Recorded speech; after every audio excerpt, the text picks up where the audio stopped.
Welcome to ESPN College Football, presented by Sling TV. And welcome to Lafayette for 19th ranked Louisiana and the Eagles of Georgia Southern in a Sun Belt showdown.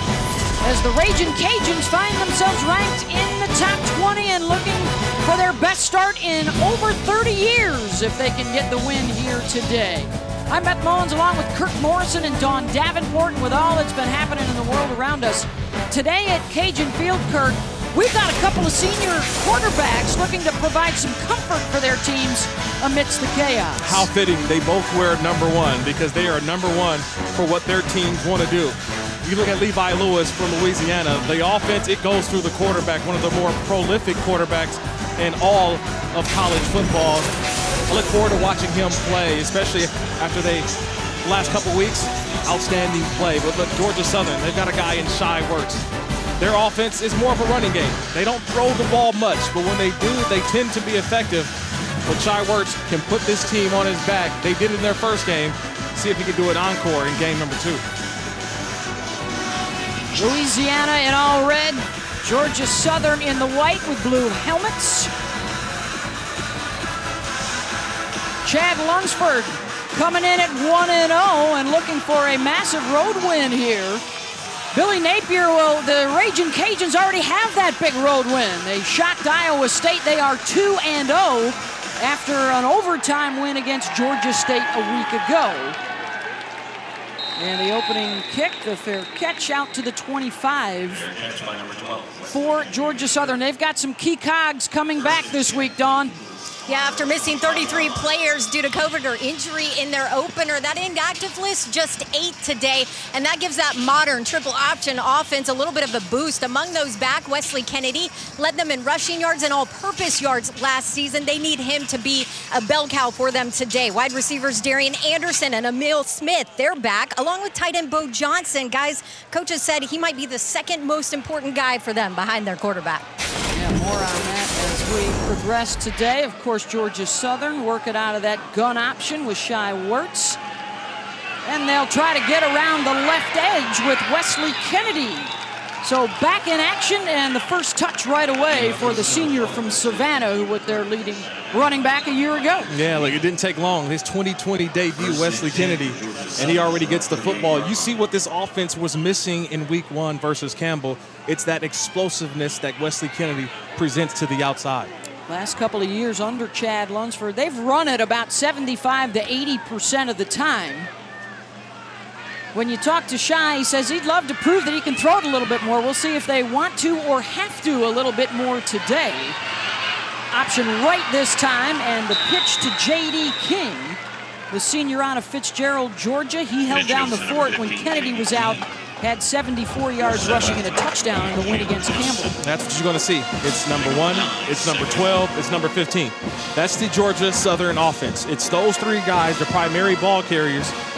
But if you're Louisiana on defense, it's about staying home, staying disciplined, because you don't know where the football may go. You got to stay in your lane. It's an experienced group up front, led by the left side of Brian Miller and Aaron Dowdell in front of Wirtz. They'll try the right side here in short yardage. And the spot looks like it's just inside the 49, good enough to move the chains for a first down. Yeah, one thing that we got to look at for Louisiana, their defensive line, Taylon Humphrey, he's out. We're talking about a 6'5", 333-pound senior. He's out in the middle for Louisiana. Will Georgia Southern try to find a way to run the football up the middle where they're missing out on Humphrey? Wirtz will throw on first down, and lunging to make the grab, and then unable to hang on to it was Kennedy. So a look at Shy Wirtz, who's worked a lot in the offseason to improve that run game and get a little bit more balance to this offensive attack. In fact, both these teams ran it real well. They were both top 10 in the country a year ago on the ground. That's their bread and butter.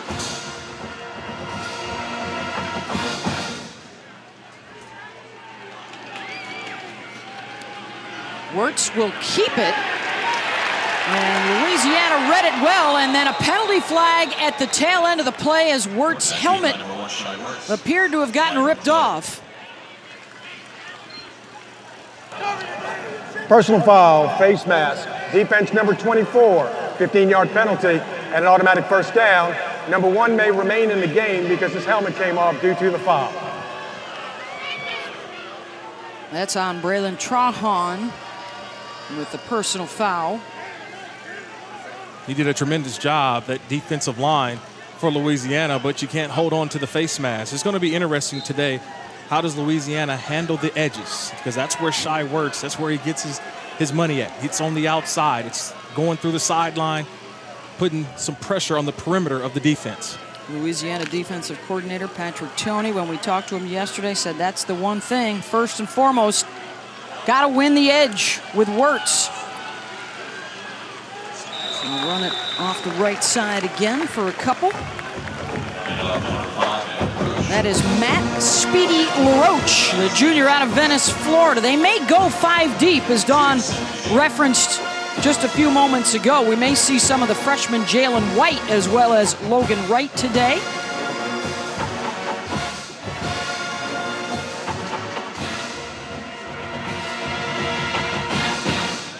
For this Georgia Southern offense, it's all about ball control, ball security, ball matriculation.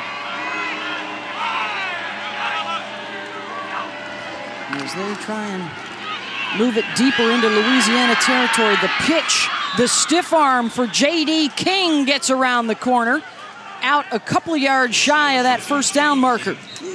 Bo Johnson, right? We talked about him, the tight end coming back, and this is the reason why you get excited if you're Georgia Southern, because your tight end's coming back. It's not because he's a big-time pass catcher, but on the last play, you see him getting out there on the edge, the 6'1", 225-pound redshirt freshman leading the way for the run game. So you're excited about a tight end, but it's more so what he does in the blocking game in the pass catching. On 3rd down and 1. They'll run it up the middle with J.D. King, and he's got it. Pushing his way down inside the 25. Nice job by this offensive line. I mentioned earlier, Humphrey, number 99, the defensive lineman out for Louisiana. But watch the center and watch Johnson.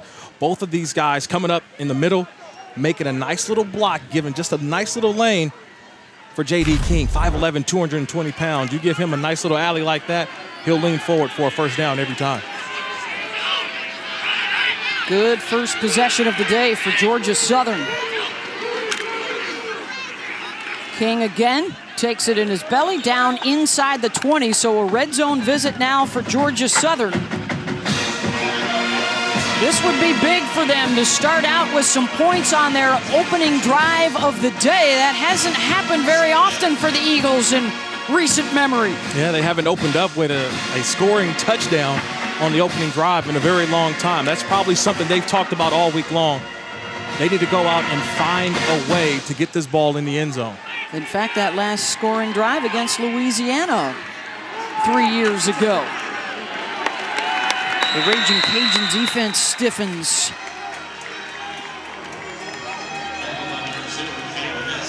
Good job by Cam Badesclo to take care of Kennedy, so it's another 3rd down and short. Bob, but this is more of a crucial down, 3rd and 2. We call it 3rd and short. You can still run the football, but also this is 4th down territory. So if you run it here and you don't get it, then you can go for it on 4th down. I wouldn't be surprised if I put this thing in the air. Why not take a shot at the end zone knowing you have an opportunity if it does come to 4th and 2? 10th play of the drive, and they're looking to keep it alive.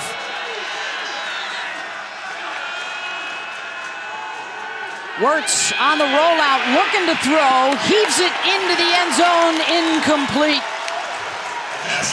The Raging Cajuns had it covered, and it's 4th down. No, that's a play call. The reason why they passed it there, because they knew they were going for it on 4th down. That's the reason. Take a shot at the end zone. You've already done your work on 1st and 2nd down. 3rd and short, you've earned the opportunity to take it for a shot at the end zone. They're going for it on 4th down here. I would go with the same play. Keep the ball in Shai Wirt's hands. Find number 1, the quarterback, if you're Louisiana. Couple of tight ends along that front line. and right in the backfield here on 4th down. Wirtz keeps it, and he's got it. Works his way down to the 11-yard line, and a 1st down for Georgia Southern. You know, defensively, you always got to wonder, what is the gotta have it play? If you're Georgia's, what is Georgia Southern's gotta have it play? The gotta have it is number one, Shy Wirtz. The ball is going to be in his hands on 4th down that time, just reading the defense, finding a crease, and leaning for a 1st down.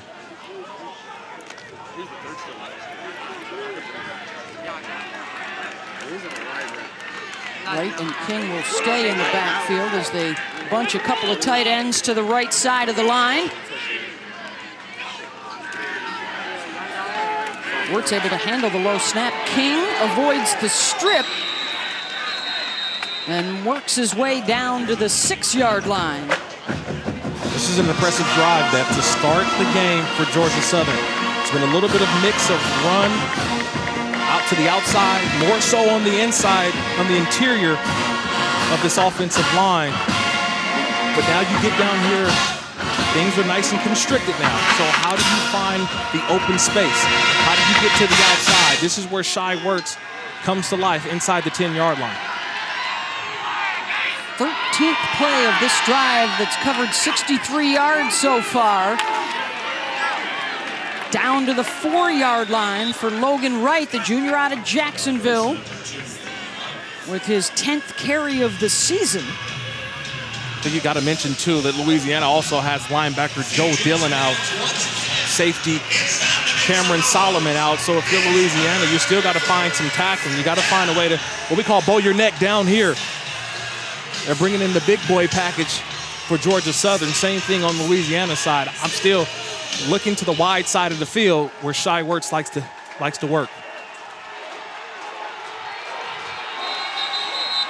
Carter and Murray, the receivers, and before the snap, a timeout for Louisiana. Timeout, Louisiana. They're first. We'll take it with them. Impressive first drive for Georgia Southern. Can they cap it off with 7? You're watching the Marathon Conference Kickoff.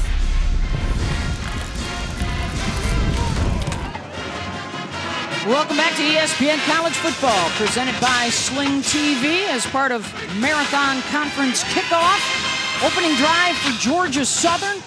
They've converted a big 3rd down and then a 4th down to keep the drive alive. Here comes the 14th play and a 3rd and a couple.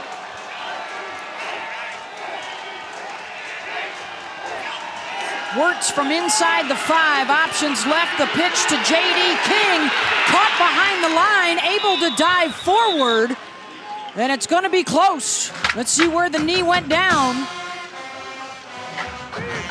The mark will be just short, 4th down. It's a great job, 33, Tyler Guidry. He's the outside linebacker. Did a good job of feathering the quarterback. When I say feathering the quarterback, is that he made sure that Shy Wirtz pitched that football. He didn't go straight for the ball carrier. He went for the quarterback, which forced that pitch very late. Louisiana rallied. On 4th and short, Wirtz follows Bo Johnson, looking to try to get to the right edge, and he's cut down behind the line. And a big stop for the Lafayette defense. Cam Podesco got him back around the 10. That's great team defense. Great team defense.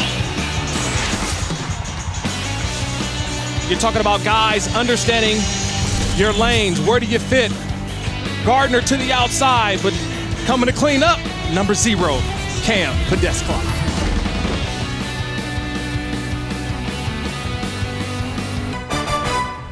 ESPN College Football is presented by Sling TV, the smart choice for live TV, and in part by A's, the helpful place. Welcome back to Lafayette. Scoreless here early on, and a big 4th down stop for the Louisiana defense. Beth Mullins along with Kirk Morrison. We've got Dawn Davenport for us as well. We knew both these offenses were going to be able to move the football, Kirk, but it's the defense for the Raging Cajuns that gets the first big play. You talk about stepping up in a big way. It's the Louisiana defense handling their business downside inside the 5-yard line. I want you to take a look at Farrar Gardner. He's number 7. He's the outside linebacker on this 4th down play. His eyes are on Shai Wertz. 4th down, I mentioned it. Who's going to keep the football? It's the quarterback. But it's Farrar Gardner staying home, staying in his lane, forcing Shai Wertz to get to the outside. And once he's out there, there's nobody else to go. It's Cam Podesclaw, number 0, cleaning it up. It's a job well done. Great team defense by Louisiana down near the goal line. That stopped a 15-play drive that lasted for over 8 minutes for Georgia Southern, but they come up empty. And now it is the other senior quarterback, Levi Lewis, out there from nearby Baton Rouge, who's running the show for the Raging Cajuns, who have scored over 30 points in each of their first couple of games to get out to the 2-0 start. And a first down throw here. Let's take a look at today's player spotlight, brought to you by Samsung QLED TV. And it's Levi Lewis. Those 38 pass touchdowns, 4th best in school history. He's the first UL quarterback with over 3,000 yards. And he's certainly going to go down if he stays healthy throughout this season, and the success that Louisiana has in front of them if he's running the show to put up some of the best numbers in school history. You know, Beth, watching him over the first 2 games, it's been fun. It's been interesting watching a guy who makes great decisions with the football. He knows when to throw it, he knows when to run it, but it's been his patience at the line of scrimmage getting his offense into the right play. Raging Cajuns are absent some key players today. Trey Regis and Chris Smith are the guys that will handle the bulk of the load in the backfield without star running back Elijah Mitchell. Out for COVID-related reasons, one of 7 starters that won't be on the field today for Louisiana, and a terrific second effort after the catch out across the 45 for a first down for Peter LeBlanc. Here's what they're missing without Elijah Mitchell today. Yeah, that's 2,500 plus yards. You see the touchdowns, but he's a guy that last week sealed the game for Louisiana. Incomplete. Trying the receiver screen to the near side. Yeah, Mitchell was the offensive player of the week in the Sun Belt this past week. Let's check in with Dawn Davenport. Yeah, Elijah Mitchell, a guy that Levi Lewis told me is so electric, he would find himself stopping to admire his runs in the middle of the game. That being said, though, this staff feels great about their depth behind him. So you're going to get a heavy dose of Trey Regis, but they feel they can go 4 deep here to help fill those shoes. They are also without a starting receiver, Dante Fleming, and their starting right tackle, Max Mitchell, which could be significant considering Lewis is a lefty. So that would be his blind side all day to find his receiver, Devin Pauley, downfield inside the 20-yard line, and a first down for the Raging Cajuns. I keep talking about the calmness, how cool this quarterback, Levi Lewis, is. He just takes a snap from center, but watch 47 from Georgia Southern. Randy Wade, he comes in and just an easy sidestep to the left, keeps his eyes downfield and delivers a strike for a first down. That's what I talk about watching Levi Lewis throw the football. Great decision making, but also calm and cool in the pocket. Chris Lewis will get the carry, a nice stutter step to pick up a few yards down to the 16-yard line. Chris, the sophomore, had that electrifying kick return for a touchdown in the Iowa State upset, 95 yards. But he also had a touchdown catch in their Georgia State win, so one of the more versatile athletes on the team. I call him Mr. Home Run. He had an 80-yard touchdown a year ago, rushing touchdown versus Troy. You just put the ball in Chris Smith's hands, and he'll find the end zone. You just got to get it to him.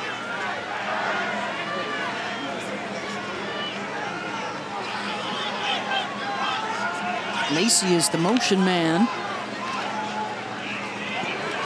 Terrific protection. The pass into the end zone, incomplete. looking for his tight end, Hunter Bergeron. Outstanding job by that offensive line, giving him the time. Yeah, you mentioned it a little bit earlier, though.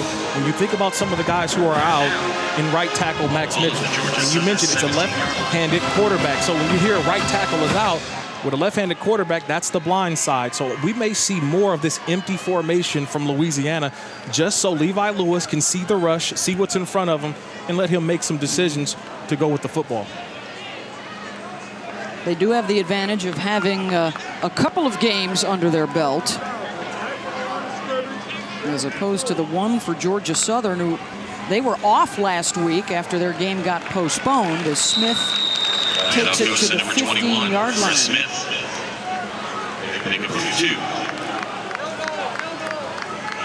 And that's going to be a 4th down, and this has been a dicey situation all season for Louisiana. The kicking game. And we've got an injured player down on the field. That's Javon Jackson, one of their defensive backs. He was filling in for Kendrick Duncan, who is still out after off-season surgery. So they're going to have to go to the 3rd man on that list at safety. Back in a moment.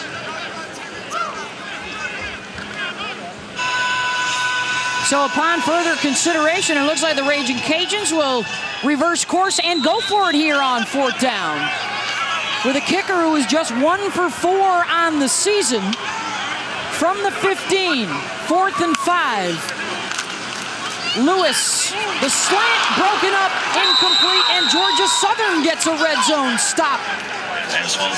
On the breakup by Derek Canteen, and an injured Raging Cajun on the play. By number 13, Derek Canteen. I think that was the receiver, Kyron Lacey, who may still be down, but number 13, Derek Canteen, he's the redshirt freshman. Remember, made his first start, his collegiate debut in week 1 versus Campbell.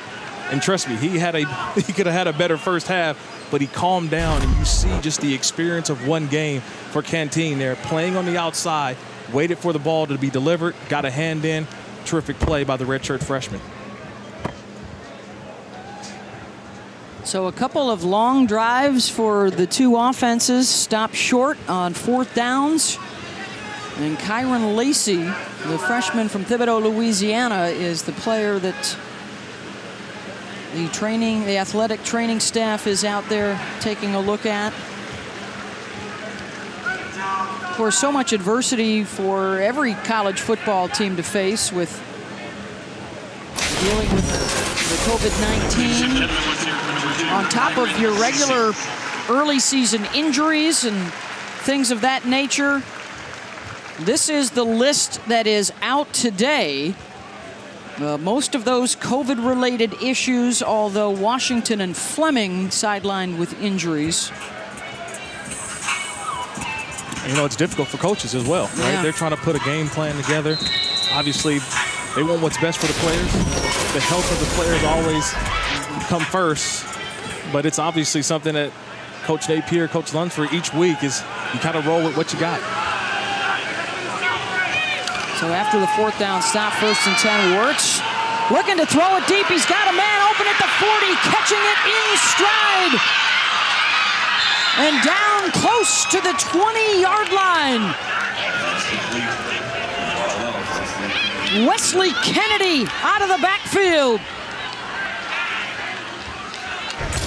62 yards, Kurt. This was one of the plays I asked last night. Remember, talking to defensive coordinator Patrick Toney, and the one thing I said was, what happened on the wheel route? He said he didn't want to talk about it. Well, that's one thing that they didn't get fixed from last week. Farrar Garner is supposed to have Wesley Kennedy on that throwback. He doesn't have the coverage, and you see the big play. Georgia Southern watching film, attacking Louisiana where they were beat at last week. Back to the full backfield on 1st down. A good stiff arm to get around the corner. The cutback at the 5. And the touchdown for Georgia Southern and Matt LaRoche. And now they're going to say he stepped out of bounds at the 10 on the cutback.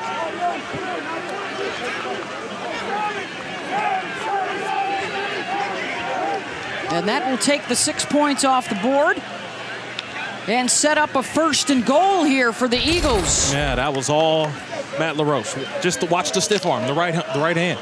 He's got the ball in his hand. He stiff arms, gets to the outside, tried to tightrope right there. That sideline, but I think that left foot just got out of bounds.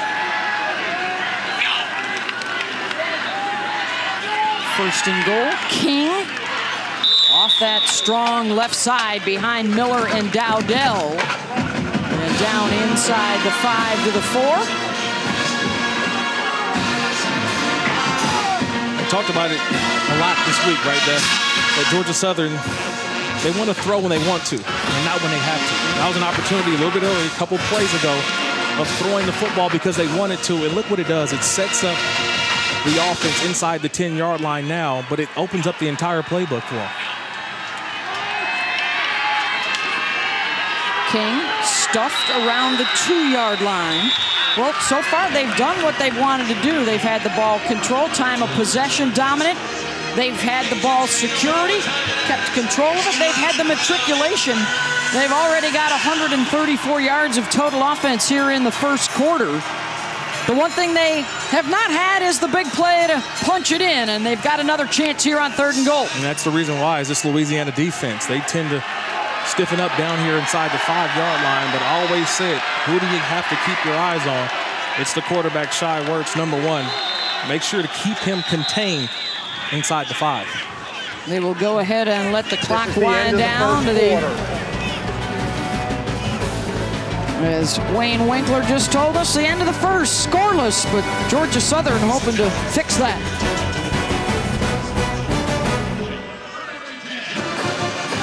Scoreless to start the 2nd quarter. Georgia Southern, its 2nd deep drive and a big 3rd down call here, Kirk. Yeah, you got the wide side of the field open. Remember, ball's on the left hash. So as a defender, what do you want to defend? You want to defend the wide side of the field. I think you still got to go dive here up the middle. Averaging close to 5 yards per carry. And that's exactly what they'll do. And look at the legs churning for J.D. King to extend that run and into the end zone for the touchdown.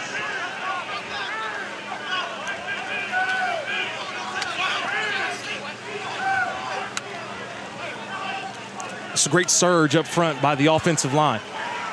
And I mentioned it earlier, Taylon Humphrey, the 333-pound senior defensive lineman for Louisiana, he is out this game. Georgia Southern is aware of it, and they attacked right in the teeth of that defense. Great play call down here, allowing J.D. King, 5'11", 220-pound transfer from Oklahoma State to plunge it in. Terrific running back by committee through that 1st quarter and now on this drive as we take a look at our drive recap brought to you by Goodyear. The first big play was Kennedy on the wheel route and then King to finish. Yeah, it was King to finish, but it was set up like you mentioned. That's the big play that they need. What does that do for the Georgia Southern offense? It gives you a plethora of plays, whether it's to the outside, the inside. But you go back to your bread and butter when you're inside the 5-yard line. You hand it to the big 220-pound J.D. Kennedy, lean in, and after that, you get a chance to play the guitar. Guitar hero down there. Ah, I see. Get a little Led Zeppelin going, get Metallica, whatever you want. You can play it all. Look at Morrison bringing the metal. I like it. Well, we talked at the top of the show, Kirk, about the 2 senior quarterbacks, the poise, the decision-making. We saw it from both guys in that 1st quarter and capped off by another impressive drive for Georgia Southern.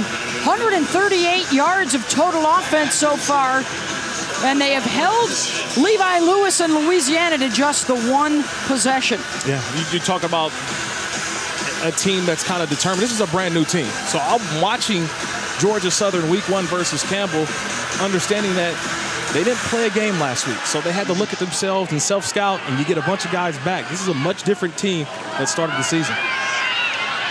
Trey Regis hit around the 17-yard line on the kickoff return.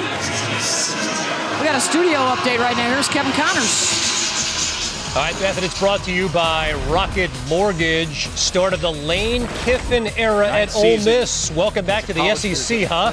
You get number 5 Florida, but check out this start. Matt Corral, 46 yards to Dontario Drummond. Corral 4 of 6 for 88 yards on the drive. Florida is driving right now. 7-7 game over on ESPN.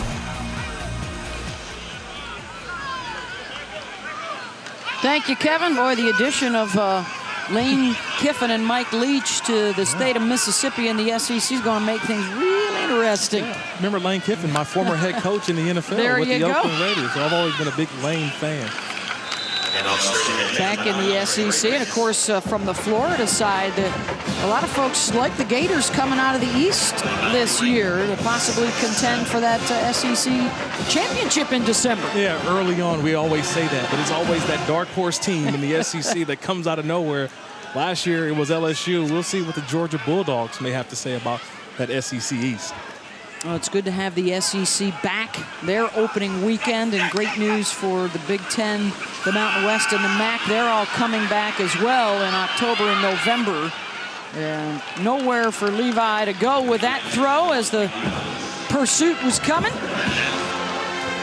We've seen some number zeros make some big plays early on, right? This year we can see a guy wear number 0. That time on the last play, Raymond Johnson, number 0, fighting his way through. And this is what you actually want to do, is flush Levi Lewis where? To this opposite side. You want to get him and flush him to the outside where there's nobody around. Make him have to either eat the football or take a sack. And now Lewis looking at a 3rd and 7.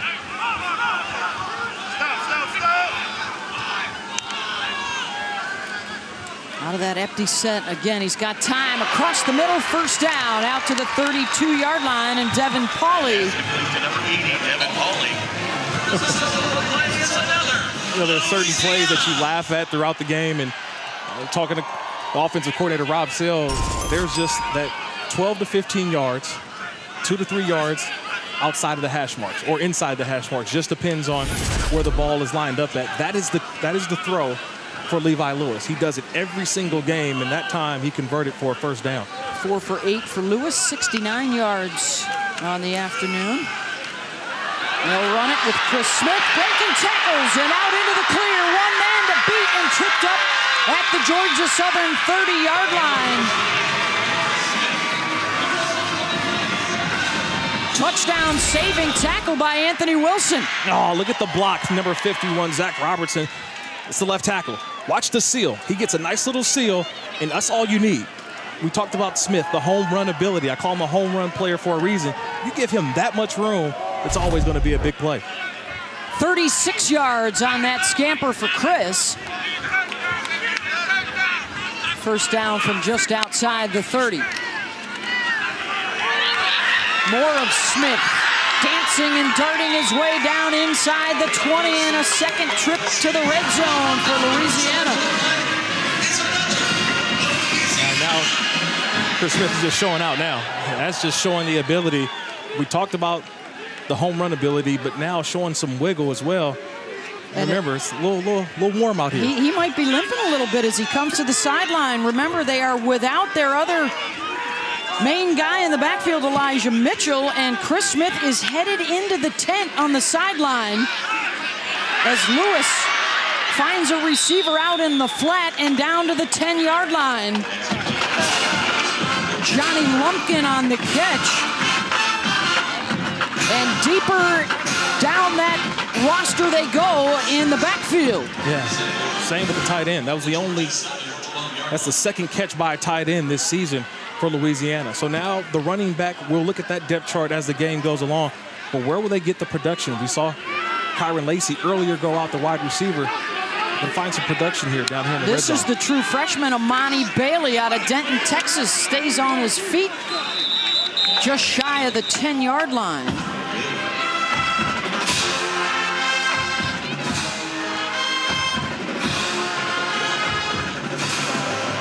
Rolling on field. The runner was down before the ball was fumbled. So now they're looking at a 3rd and 3.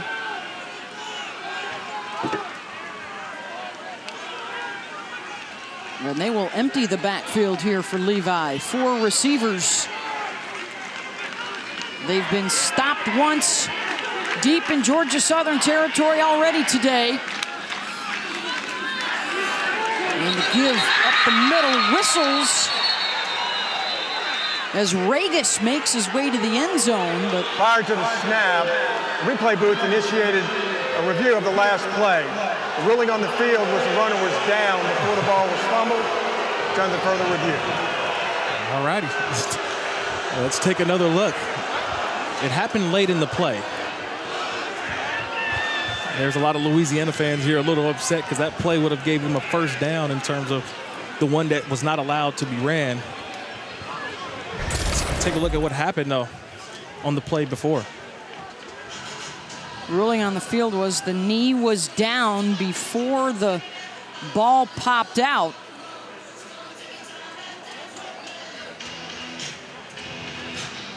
That was the freshman Amani Bailey, 3rd on the depth chart. He keeps his feet there, nothing down until right there, which would be his backside. But it's hard to see where exactly the ball was. Just from the look so far, and it's just my quick thoughts on this is pretty much I don't see anything conclusive, right? There's a lot of bodies going around. I don't see the ball coming loose at all before he hits the ground. Nothing definitive, I should say. I think they'll stand with the call on the field that the runner was down. Should be no fumble. After video review, the ruling on the field is confirmed. The runner was down before the ball was fumbled. All right, so Louisiana will keep it, and they will have another 3rd down and 3. And down on the sideline, that is unfortunate news for Louisiana and Chris Smith being carted back to the locker room after getting hurt a couple plays ago. So now you're down to Trey Regis, the freshman Imani Bailey, and we thought we possibly would see TJ Wisham, more of a special teams guy, but had to add him on my depth chart as well. So the depth at running back being tested early for Louisiana. This was one of the best running teams in the country a year ago. They will try on the ground here, and they will come up short, and it's 4th down. Interesting play call here right now because you went for it in your opening drive on 4th down, and you didn't get it. You don't get points here. We're talking about a big momentum swing for Georgia Southern. They've been on fire offensively. Can they get another stop here on defense? Trey Regis in the backfield. Movement up front from Georgia Southern.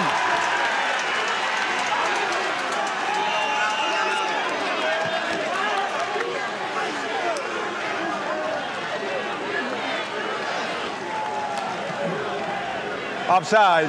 Defense number 32 made contact with an offensive player. That 5-yard penalty results in a first down. That's on Chris Harris, and that's a costly one for the Eagles. Well, they weren't going to run a play. They were just trying to get up there for that reason. I expect more from a senior in Chris Harris, like you mentioned. You may get a freshman, a sophomore, but a senior to make that mistake down here. They weren't going to run a play, Louisiana was. They weren't going to run a play. And now they got a free first down. Couple of tight ends along the front line. Regis is the back behind Lewis. Then they'll keep the first down, but they'll give the yardage back. Offense number 54. 5-yard penalty, still first down. Well, we got a good matchup for you on Saturday Night Football tonight on ABC. Derek King and the 12th-ranked Miami Hurricanes hosting Florida State down at Hard Rock Stadium. 7:30 Eastern, 4:30 Pacific on ABC and the ESPN app. We can expect a close one. It's been within a score in 16 of the last 19 matchups between those two teams. Regis with 1 and with 6. Touchdown, Louisiana. The result of the play is Louisiana!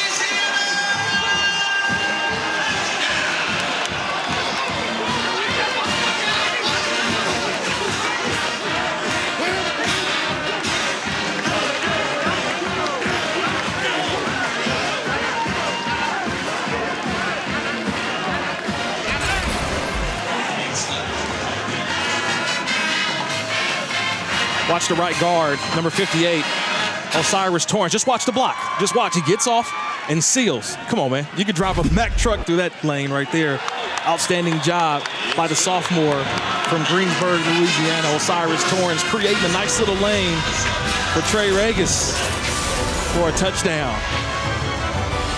All even at 7 apiece as Regis ties it up with a 10-yard run.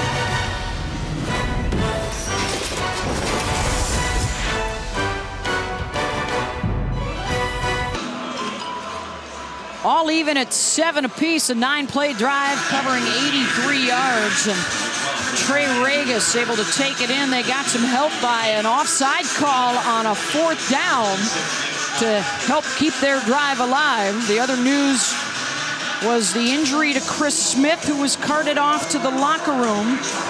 And they're already without Elijah Mitchell today, so Regis and the youngsters may have to carry the load the rest of the way.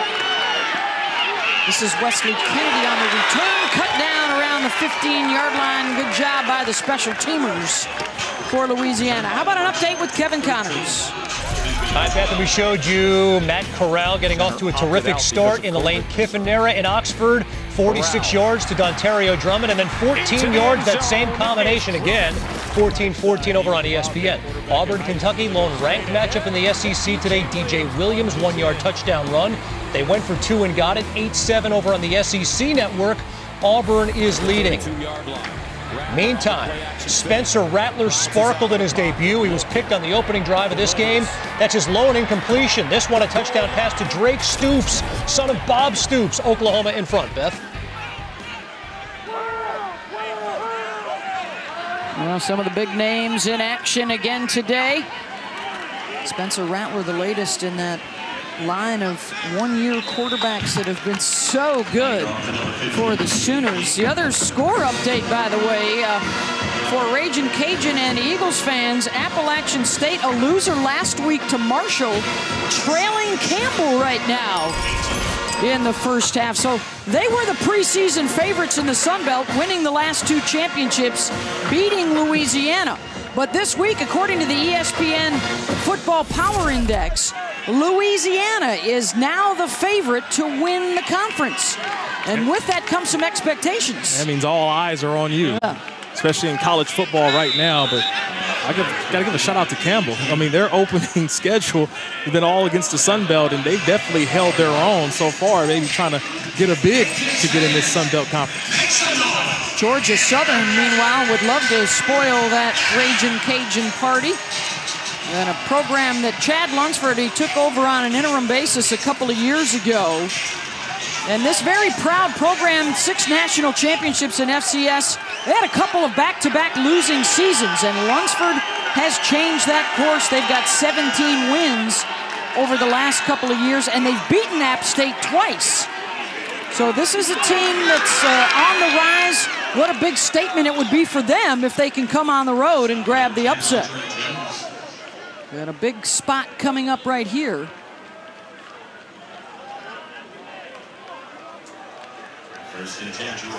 And they've got the first down. Yeah, you mentioned it, just the culture, right?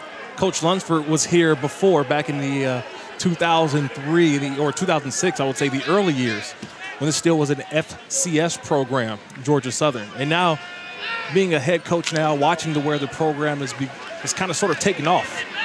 I say that just because of the guys they have in the NFL now. They're bringing in NFL caliber talent at Georgia Southern. Play action, looking for the deep ball. Wirtz on the post route, incomplete. Good coverage downfield. That was Trey Amos. Well, that talent isn't just on the offensive or the defensive side of the football. That talent is also in special teams, and they got some big legs coming out of Georgia Southern and Statesboro. Oh, they do. Youngway Coop, the current kicker for the Atlanta Falcons. Tyler Bass, he's got a big game. He'll be kicking in on Sunday. He's kicker for the Buffalo Bills, playing against the 2-0 Los Angeles Rams. So he's hefty duty on the back of Tyler Bass on Sunday. Good starts for those two. Good starts for the newly minted Las Vegas Raiders, as well as Kyler Murray and the Arizona Cardinals out to the hot 2-0 start. I'm sure they'll be talking a lot about it on Sunday NFL Countdown. Also, there's that little something going on Monday Night Football with Patrick Mahomes and Lamar Jackson. Also got a one-on-one interview with Russell Wilson. Kick off your Sunday morning with NFL Countdown at 10 Eastern on ESPN. Cowboys and Seahawks as well. Another sneaky good game on Sunday, but here we are here, a third down situation, and this is where Georgia Southern does not want to be. They don't want to be in third and long. They're 3 of 5 so far on third down today, but this is long yardage. Out into the flat, and they're looking for Wright to make a play. And he gets out of bounds outside the 35, and that's good enough to move the chains for Logan Wright. Nice play call there by offensive coordinator Bob DeBest. It was in the 3rd and medium. So when you get in the 3rd and medium, you can get rid of the football quickly. You don't have to stare down or have to stand in the pocket for too long. Shai Wertz is at his best when he's able to get the football and deliver it right away. Nice pass on target to the outside to Wright, converted for a first down. These two senior quarterbacks are leading their teams. How about 6 yards a play for Georgia Southern, 8 yards a play for Louisiana so far in this first half? And the defense heard us talking about them, so they'll step up and make a play. A little extracurricular there on the tail end. This defense is deep for Louisiana, though. They play a ton of guys, and you've seen there's been some injuries that has forced them to play a lot of players. But I just think they have so much talent that the rotations are going to occur, whether it's at the linebacker level, the corners, safeties, and especially along that defensive front with Humphrey out, seeing a lot of Narcisse and Jaquan Jackson.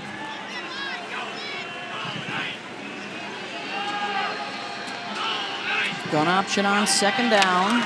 Another low snap. Wertz able to handle it. Good little shake and bake.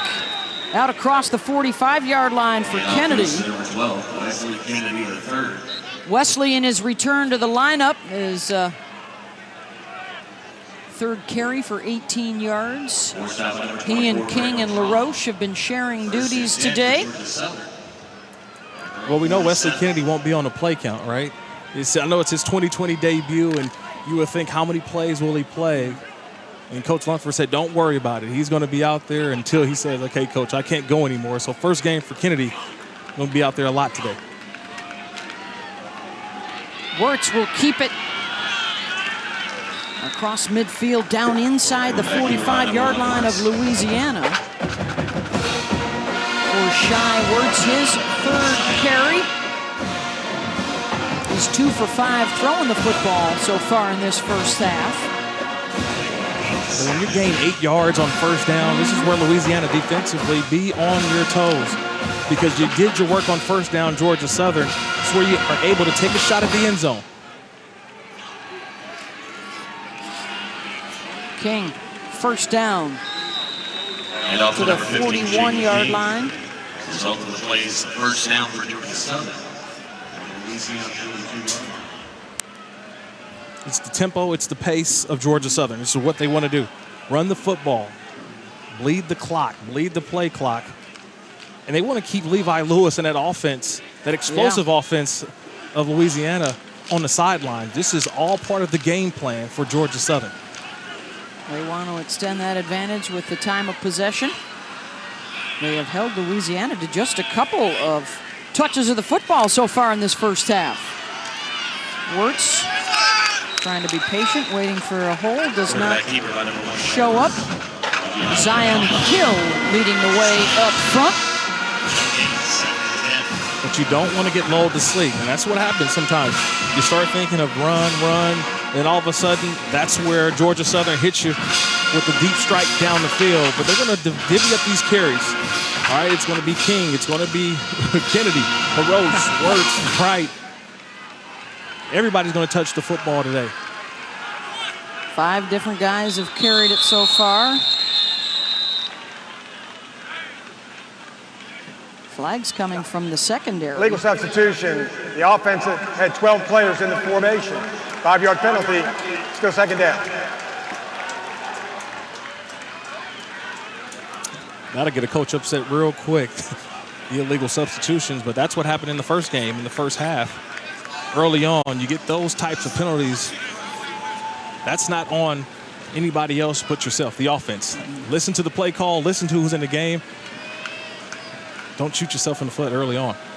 Well, it has been very clean so far for Georgia Southern. When you consider in a lot of ways, this is almost like their opener. Now, they did play Campbell a couple of weeks ago, but a third of the team was out. Right. And then they had their game last week postponed against Florida Atlantic. So for a lot of the guys playing together out there for the first time this year.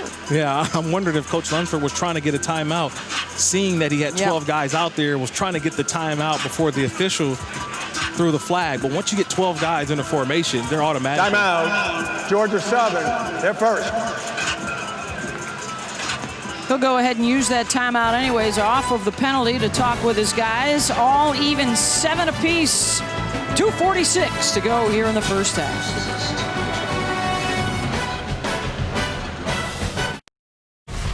Kevin Connors in the studio. Coming up on the Nissan Halftime Report. Welcome back, SEC. 7 games on the schedule. We'll check out the early action. We'll get you caught up to speed on the ranked matchup going on in the ACC in Pittsburgh. Plus, how exactly does LSU follow up a national championship season? We'll explore that with Coach Jim Mora when you join us coming up on the Nissan Halftime Report. Beth? Thank you, Kevin. I'm sure Coach Morrow will be talking about how you're going to do that with only 5 starters coming back. And a new quarterback and a new running back. We are all even at 7 apiece. Number 19, Louisiana, has only had the ball a couple of times in the first half. It's all about time of possession. And ground and pound so far for Georgia Southern. Wirtz thinking about airing it out, and now we'll try some fancy footwork, dancing down the near sideline to step out of bounds at the 44. Got a couple of yards back. And it's going to be 3rd and about 15. Yeah, nice coverage there by Louisiana. Everybody's staying on their man. I mean, you talked about this a little bit, about plastering wide receivers. That means that anybody who is in your zone, you just guard them once Shy Wirtz gets out of the pocket. But it does preserve a 3rd down situation where Wirtz did not force anything down the field. Take what you can get and step out of bounds. Louisiana, they're second. Louisiana will take the timeout here. 2:22 to go in the half.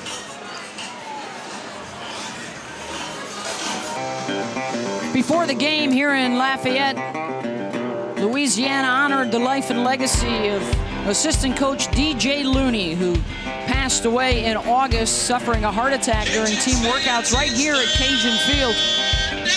The offensive line coach was just 31 years of age in his 3rd season here at Louisiana after a playing career at Mississippi State.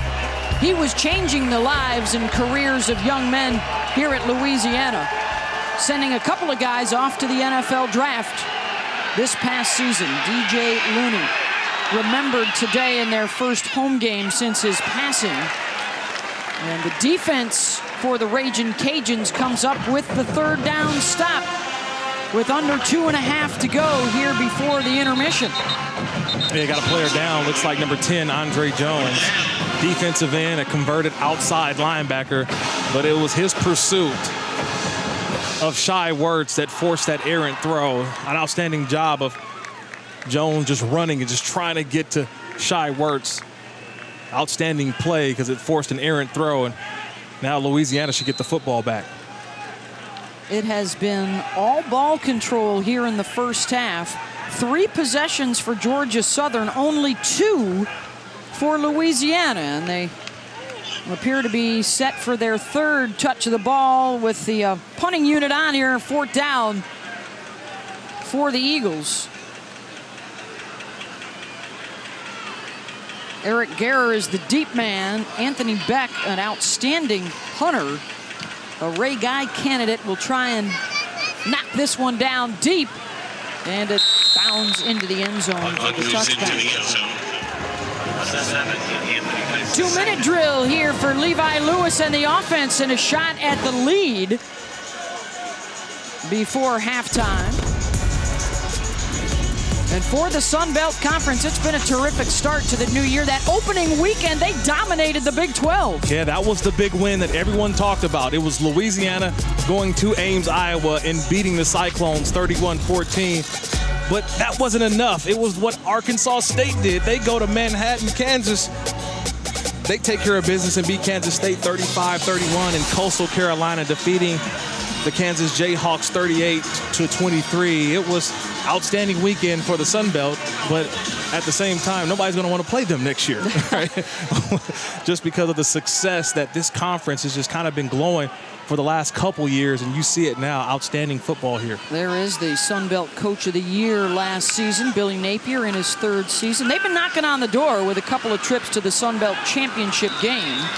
Incomplete on the first down pass from Levi Lewis. But for Billy Napier, we mentioned DJ Looney. He talked to us yesterday about all the adversity this team and this program have overcome just to be out here, from the loss of their assistant coach to COVID to all the social justice issues going on around his players and his program. They had hurricanes and tropical storms that have blown through in recent weeks that they've also had to deal with. And then now with the added national attention and attention locally around a ranked program, he thinks his guys have come through it real well and are excited about the opportunity in front of them to make some noise nationally. They got a 3rd and short right here they want to convert. Yeah, they got to convert this 3rd down, but it's part of the fabric here at Louisiana that you're able to overcome anything when you stick together. Now on this 3rd down, can they find a way to keep these chains moving? Lewis converts out across the 40 and knocked out of bounds. Peter LeBlanc at the 43-yard line, 1st down. Levi Lewis showing the touch that he also possesses. He knows where he's going with the football and throws his wide receiver open. There's some quarterbacks that wait till a guy gets open.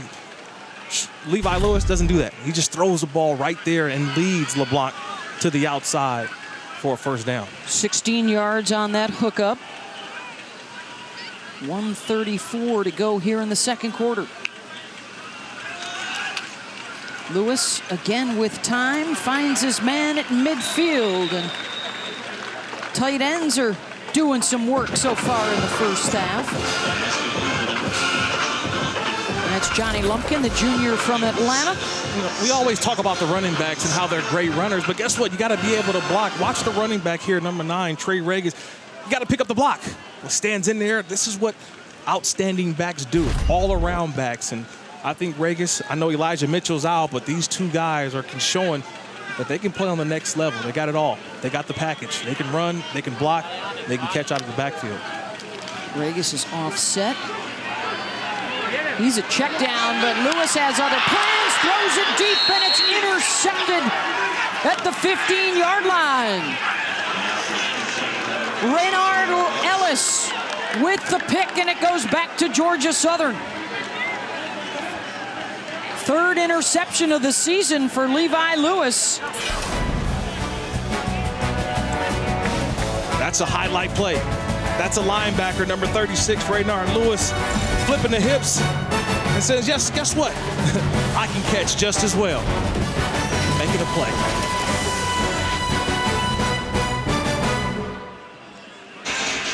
Georgia Southern's defense comes up with the turnover. Raynard Ellis with the pick down at the 14-yard line to take the ball away from the Ragin' Cajuns. One of the hallmarks of this Eagle program, winning the turnover battle. They rarely give it up, and they'll take it away a lot from you. Best in the country over the course of the last couple of seasons. And they may be happy right here to head into the locker room even with 19th ranked Louisiana. I just want you to watch Raynard Ellis. He's the middle linebacker. And all he does, he's just roaming in the middle of the field. Levi Lewis thinks he's got Kyron Lacey wide open in the middle of the field. He doesn't see Ellis at all. And Ellis flips his hips. He makes an interception. And me, the former NFL linebacker of me, knows how difficult a play that is for Ellis. That was some Luke Kuechly type stuff right there. Being in what I call no man's land, locating the football and bringing it down. That's Louisiana, an outstanding play their 3rd and final. by the redshirt junior.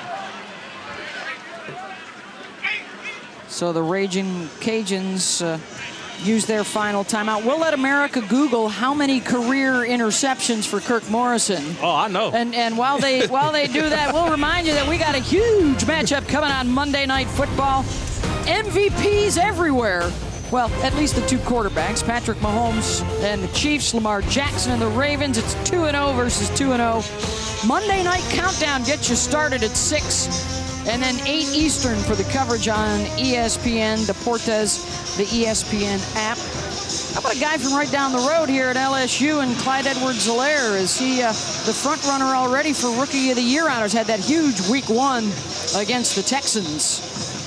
Yeah, but you look at the rush yards in week 2, but it's really more about what he does out of the backfield. He's been a nice threat, what I call a check down if needed for Patrick Mahomes. How the rich get richer, right, Beth? You win the Super Bowl, yeah. You have a first-round pick. Oh, how about let's draft Clyde Edwards-Helaire? He fits right in that offense for the Chiefs. Looks like he's been there for 5 seasons already. On 3rd down, they want to try and keep it away from Levi Lewis, and they've got the yardage to do it real quick. Morrison career INTs? 7. 7. Whoa, 7. so you did cover some ground. Oh, yeah. I got hands. That's why I tell you, when Raynard Ellis went and got that interception, the linebacker and me almost jumped out the booth. Beth, I get excited when I see good linebacker play. All right, Wirtz going to try to bring it across midfield. Pass is incomplete. Georgia Southern was looking for a penalty on the coverage, but no flag. Chad Longford had his eyes on the defender the whole way. Said it was Garner, it was that guy.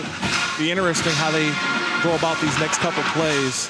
28 seconds left in this half. They still got a couple of timeouts. They got to get the ball down the field. This is where Shai Wirtz has to put it out in front of these wide receivers. Wirtz deep down the middle of the field into double coverage, and that is intercepted. And the Raging Cajuns will get the ball back, and then it's stripped away. And Louisiana recovers it midfield. Percy Butler is able to grab it after Trahan got the pick. 12 seconds now for Levi Lewis to work with. Yeah, I know the baseball playoffs are quickly approaching, and I say that because number 24, Braylon Trahan, he just plays center field. That's all he's a center fielder, and he's watching the eyes of Shai Wirtz the entire time. Wirtz thought he had a streaking receiver, but Trahan saw it, high pointed the football, and brought it down. Got to hold on to it after you get the interception, but a terrific job of reading the quarterback's eyes, getting an interception, and giving his offense an opportunity. No timeouts to work with here for Lafayette.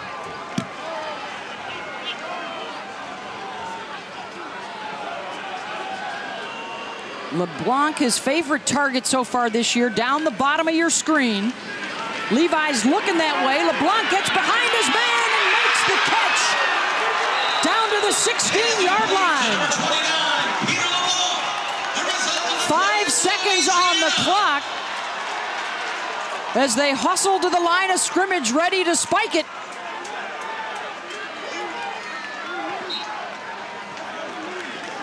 And they do just that. And they've given themselves an opportunity to get some points on the board. Down inside the 20, 2 seconds remaining. And they will bring on the kicker, Snyder. Yeah, Scott Sloan, defensive coordinator for Georgia Southern. He's got to be telling his defense, how do we allow someone to get behind us? You keep everything in front of you. This is where D coordinators have to keep reminding the players, look, if I can't read the name on his back, I'm not deep enough. And that time, Louisiana found a nice little crease, nice little alley for a first down. Big chance here for Nate Snyder, who's just 1 of 4 on the season. Timeout. Georgia Southern, their second. It'll be 30 seconds. Georgia Southern will ice him. He has 1 make from 30, but 3 other misses from inside the 40-yard line. And this one will be a 34-yard attempt. Let's check in with Dawn Davenport. Just to let you know, just heard on the sideline, this is almost the exact same situation that they practice every single day at the end of practice. So you would think they'd be ready for it. Yeah, you got to convert, though. And it's been tough, right? 1 of 4 on the season for Nate Snyder. But Chad Lunsford called timeout. And so, Beth, just a little insight. I talked to Jay Feely, longtime NFL kicker this week, just because of the kicking game in the NFL. And he told me the worst thing for a coach to do is try to ice the kicker, because it now gives them time to actually set up, look at their sight lines, and actually more focused on now just kicking the ball right through. He said when you call a timeout, that's what kickers are thinking. Spoken like a true kicker. We'll see if that's fact or fiction from our friend Jay. His first attempt of the day. They had a 4th down earlier in the game. They opted not to use it. From 34 yards out to take the lead into the locker room. And it's no good. He missed it. This is the end of the first half. It works today. It works today. You got to watch Coach Chad Lunsford's reaction the entire time. Watch him. He's standing right there. Yeah. You get excited. Yeah. The timeout worked for Coach. And it saves his offense from turning the ball over deep in the first half. Ice pack effective. 7 apiece, Georgia Southern and number 19, Louisiana, in a Sun Belt showdown today at Cajun Field. Let's head to the studio for our Nissan halftime report after these messages.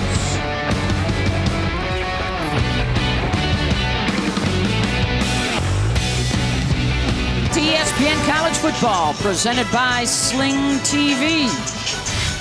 Getting set to start this 3rd quarter in Lafayette, all even at 7 apiece. The Ragin' Cajuns and the Eagles of Georgia Southern. Louisiana set to receive the second half kick as we take a look at our first half stats. Brought to you by Dos Equis and that big time of possession advantage for Georgia Southern. Well, it almost feels like Georgia Southern should be just dominating this football game. They really are. It feels like when I look at the scoreboard and it's 7-7, a couple of mistakes, couple things at the end of the first half have kind of made this game about even. It's about who's going to come out in the second half and really take it over early on. Each side had a late turnover.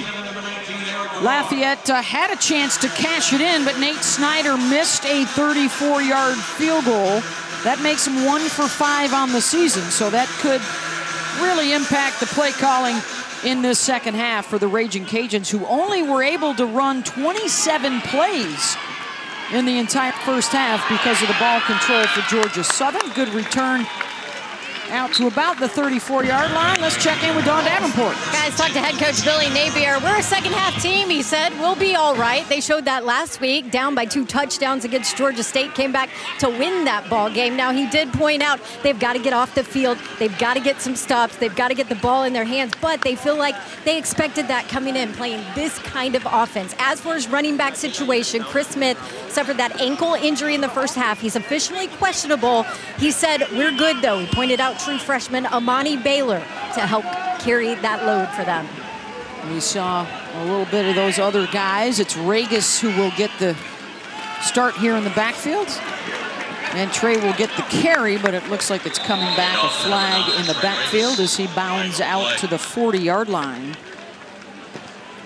Holding. Offense number 54. 10-yard penalty.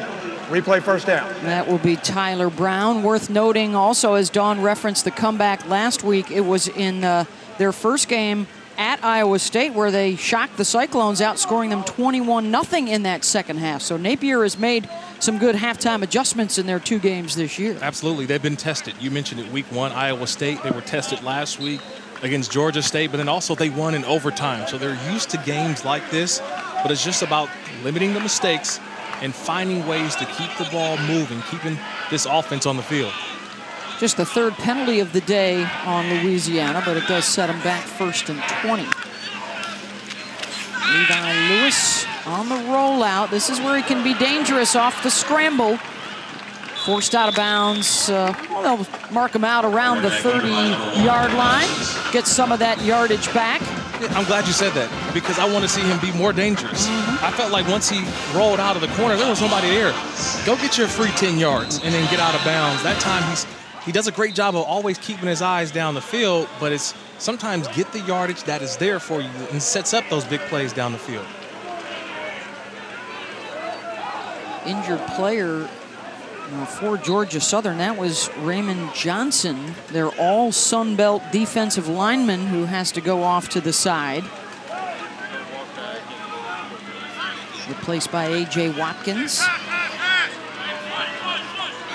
Empty set on 2nd and 16. Some adjustments here from the O-line. Shane Vallow at center. Lewis checks it down, has a man in space. Regis down the sideline. Where do they spot him? Out. It's back inside the 40, so we'll have about a 3rd and 5 coming up. He had all day to throw. Look at the protection, this offensive line. Everybody double teaming. When you only send a 3-man rush, every offensive line should be able to pick it up. You get some double teams going, but it gives this quarterback, Levi Lewis, enough time to scan the field. He goes to his 2nd, 3rd progression, which was Regis on the sideline, giving him a manageable 3rd down. 9 for 16 now on the day, 143 yards, and the interception for Levi. 2 for 4 today on 3rd down.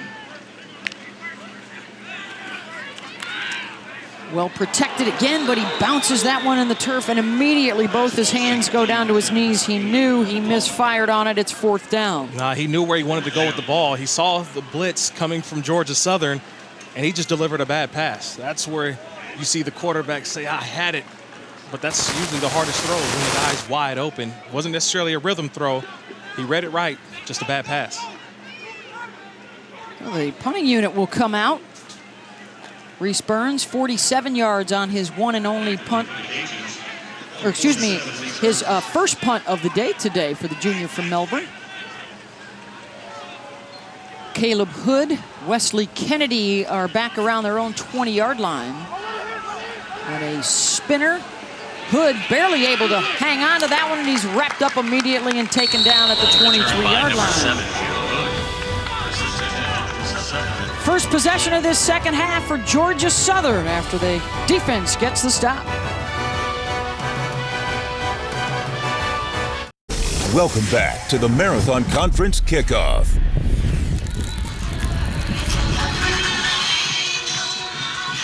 A Sun Belt Conference showdown here in Lafayette today, and the drive chart for Georgia Southern. They got 7 points on the board, but they have been winning one of the things they wanted to do today, and that's the time of possession and keeping that potent Louisiana offense on the sideline, Kurt. And they're back out there for their first touch of this 3rd quarter. And they're right back to who they are, right? They wanted to dominate this game on the ground. That's just who they are. When your identity is that, hey, we run the football, we got to do what we do best. But by them doing that, it keeps, like you mentioned, the Louisiana offense on the sideline right now, which is forcing Louisiana to have to try to go to the air a little more often to get some offense. Led by their senior quarterback, Shai Wertz, redshirted as a freshman. He's been the starter the last 4 years running. He's had to work with 3 different offensive coordinators on the field. And they love his mojo right now as he pitches late on the option right. And the spot is going to be close. Let's see if they move the chains here. And they will. First down for Georgia Southern. But if you follow the Eagles, you know that Shai's been through an awful lot off the field as well. It was the summer of 2019, prior to the start of last season, that he was pulled over by police in a traffic stop in South Carolina. And a whole lot went on in the days and nights following that. Carried over into the season for Shea with his mentality. And then, of course, with all the social justice movement going on in the last 6 or 7 months, Shea has really discovered a lot about himself and found his voice. He's been very vocal and very prominent around Georgia Southern. You know, Beth, I couldn't be more impressed with a young man like Shai Wertz. He's an ultimate pro, even though he's still in college. And he's one of the reasons why this offense is playing the way that it is, because you have a true leader at the quarterback position. When you ask his teammates, when you ask his head coach, describe Shai Wertz, and he's a leader. He's the best teammate, but he's also been through so much at an early age. And at that position, you almost become the leader of men or young men on his team, where they look to him for leadership. They look for him for counseling, and just an outstanding young man when you get a chance to talk to him. He has spoken a lot about, and his coaches and teammates have as well, embracing his platform. When you're the quarterback, you're going to have the spotlight on you. And after this play, we've got more about that incident and his growth from Don Davenport. He's going to throw here, and he'll hook up on the edge with Darian Anderson. Well, it looks like he's got another first down. Dawn? Guys, it's also brought Shai and his head coach closer together. He told me that they had some in-depth and tough conversations the last few months. He wanted them to do more as a program to try and bring about change. And he told me that Coach Lunsford is his dog and was willing to do absolutely everything he suggested to utilize his story, to promote change, to help this team grow. And they've really seen that the last couple of months. Wirtz will give it off to Wesley Kennedy. Stuffed around the 45.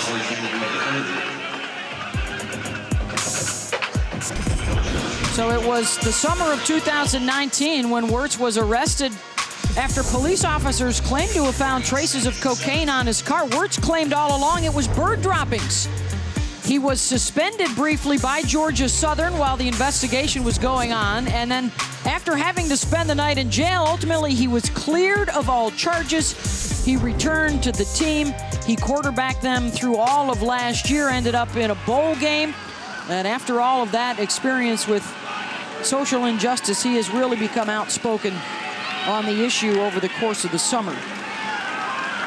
Just think about all of that on a young man going into a season, right? And look, his head coach, I thought, tried to just make sure that Shai was okay, right? And in that time, I think Coach Lunsford realized that I could have done more myself to help include all of his teammates to understand that, look, this is where we're at. This is the world that we're in.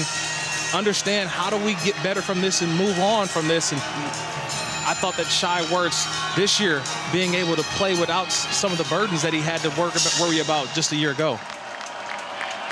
Facing a third down right here. Shai in this offense have converted on 6 of 9. He'll keep it and run it off the right side, and he's got the first down to about the 31-yard line. Amongst the many things he has helped change, they will have the day off from football activities on Election Day so they can all get out and vote as the student athletes. Dawn? Yeah, you talk about him becoming more vocal as a leader on this football field, too. I have seen that here on the sideline. Offensive coordinator Bob DeBest told us he sees it every day in practice as a more positive, vocal leadership. He's been that this entire game, first half, up and down the sideline, talking to his players, extremely positive. I never saw him before, but he said that's something that's new for him this year.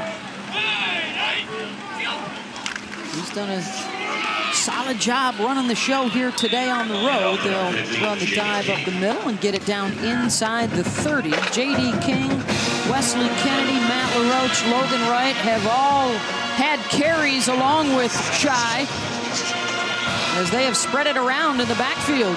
But if you're the Louisiana defense, someone's got to make a play. Someone's got to stop the bleeding. They defensively have allowed Georgia Southern to just methodically drive down the field. It's at some point you have to make a stop. Now, it's earlier they got an interception, but here you got to start making some plays on first and second down and getting this defense off the field. 9th play on a 5-minute plus drive now for Georgia Southern. Wirtz to throw, and it's caught on the edge for another first down. Dexter Carter.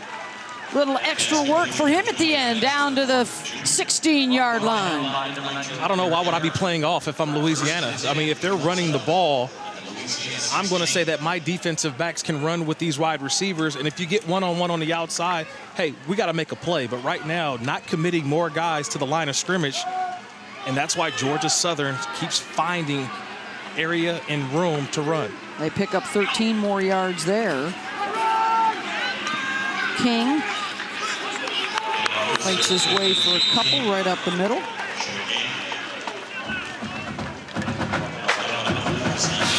Zion Hill was in the middle of that pack. Again, second down.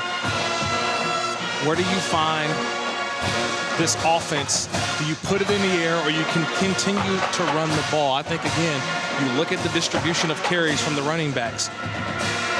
I'm still going to keep the ball on the ground as much as possible. Third down, I'm a throw, but right now, the amount of yards getting on first and second, I keep it up. More of King down to the 10. This looks very familiar and a lot like their first possession of the first quarter when they drove down into the red zone and then it stalled and they got stopped on a fourth down play. I try to put my offensive coordinator hat on here, Beth, and it's tough because in the first half you want to be aggressive and go for it. But now when you talk about what seems to be a low-scoring game, how do I call this third down play? Because if I don't get it, I got to kick the field goal here and get 3 points. So look for Shai to put this ball in the air. That first drive in the first quarter over 8 minutes, and they came away empty. So here they go on third down. Bo Johnson is the motion man. Wirtz lofts it into the back of the end zone, incomplete. Intended for Emil Smith, and it's fourth down, and here comes the kicking unit. Yeah, I figured that they would throw the ball here because they got points. But this is one of the things that I circled this week in watching film on Shai Wirtz. He just has to play with a little more anticipation. That ball should have been thrown already, but thrown to a corner or a spot in the end zone where his receiver can just run underneath it. That time, he just overshot it. But I think with a little more anticipation, that could have been a touchdown. Alex Rayner, the freshman, on the kick. And he's got it. 27-yarder gives Georgia Southern the 10-7 lead.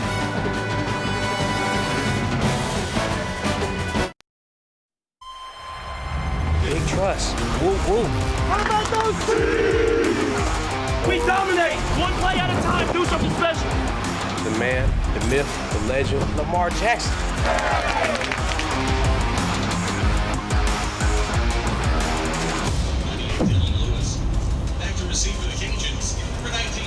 Well, one of the games of the year coming up on Monday night. Chiefs and Ravens, Mahomes and Jackson. Going to be fun in Baltimore on Monday night. Georgia Southern has the lead here after the Alex Rayner 27-yard field goal. They're up 3, and look at the time of possession. Another massive drive to start out the third quarter, over 7.5 minutes and 13 plays. As Georgia Southern put some points up, trying to get a big upset road win over the 19th-ranked Ragin' Cajuns. They've scored over 30 points in each of their first 2 games, but they've only had it 5 times so far today. Let's take a look at our pocket protection, brought to you by Nationwide. Well, I was going to wonder, how would Louisiana get it done? Remember, Max Mitchell, right tackle, he was out, but they've done a great job of keeping Levi Lewis protected. He's done it with the offensive line, but he's also had some running backs step up. Trey Regis with a nice block earlier. And then late in the first half, just keeping the pocket clean, allowing Levi Lewis the time to deliver the football. Outstanding protection so far by the Louisiana offensive line. Regis set up in the pistol here behind Lewis. Right up the middle, short yardage. How about a studio update with Kevin Connors?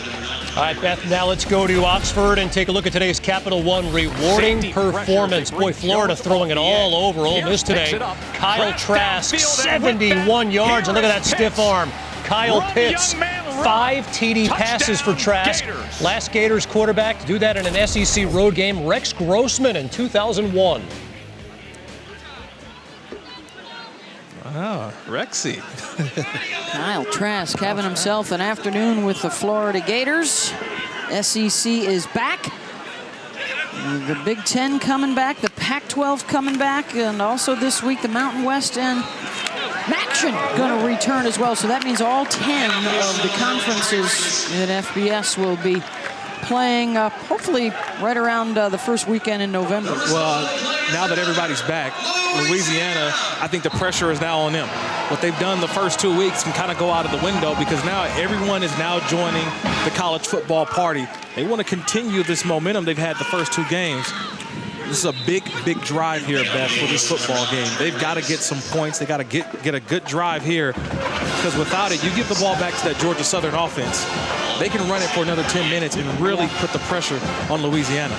They're looking to go 3-0 for the first time in 32 years.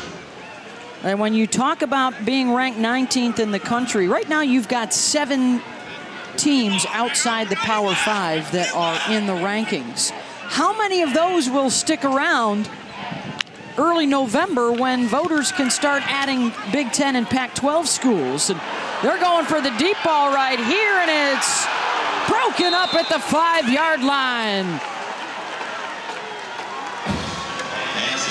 That ball's underthrown. That's Tyler Bride, the true freshman.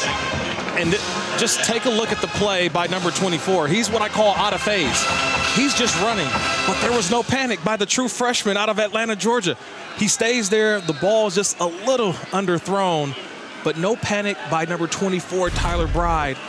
Knocks that ball through at the end, knocks it away. It's an outstanding play, but a poorly thrown ball that really could have been a huge play for Louisiana.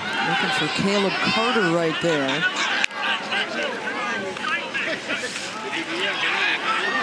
Rifled across the middle, wide open. Kyron Lacey lost the football late in the play and was able to dive back on it at the 35-yard line. Sometimes you go back to the old bread and butter play, right? I've talked about it many a times.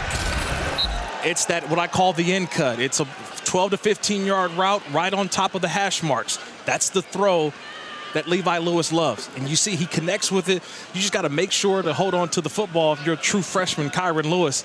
High school, you get away with that. You get to this FBS level, got to have 2 hands on the football. Georgia Southern almost got a nice little fumble.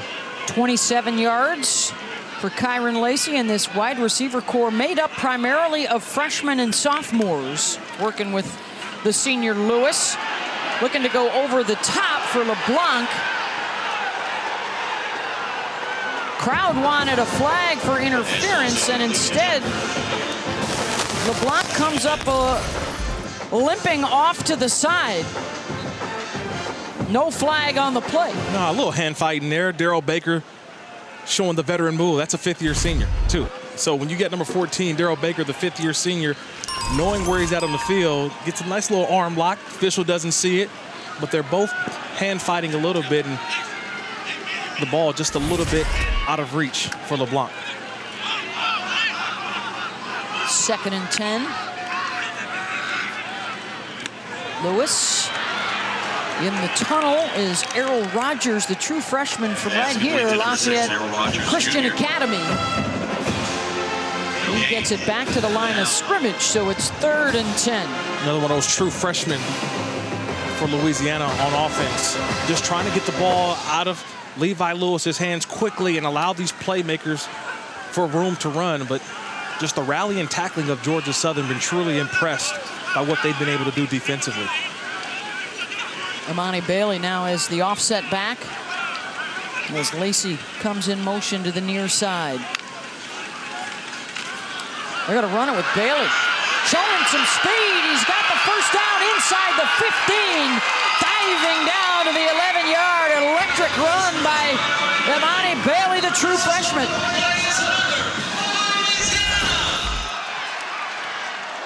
Georgia Southern's going to bring pressure from the offensive left. That means there's nobody on the outside. And that time, Bailey showing off the speed, and why Coach Napier was so excited to see the young freshman be out there to play today, because of those types of plays. Give him a nice little crease, and you saw the speed of the true freshman Bailey. 25 yards on that carry. 1st and goal. Bailey again. This time they'll try him up the middle. Nothing doing.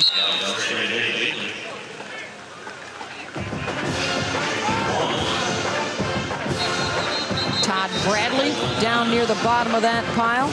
Javon Singletary coming up from the secondary.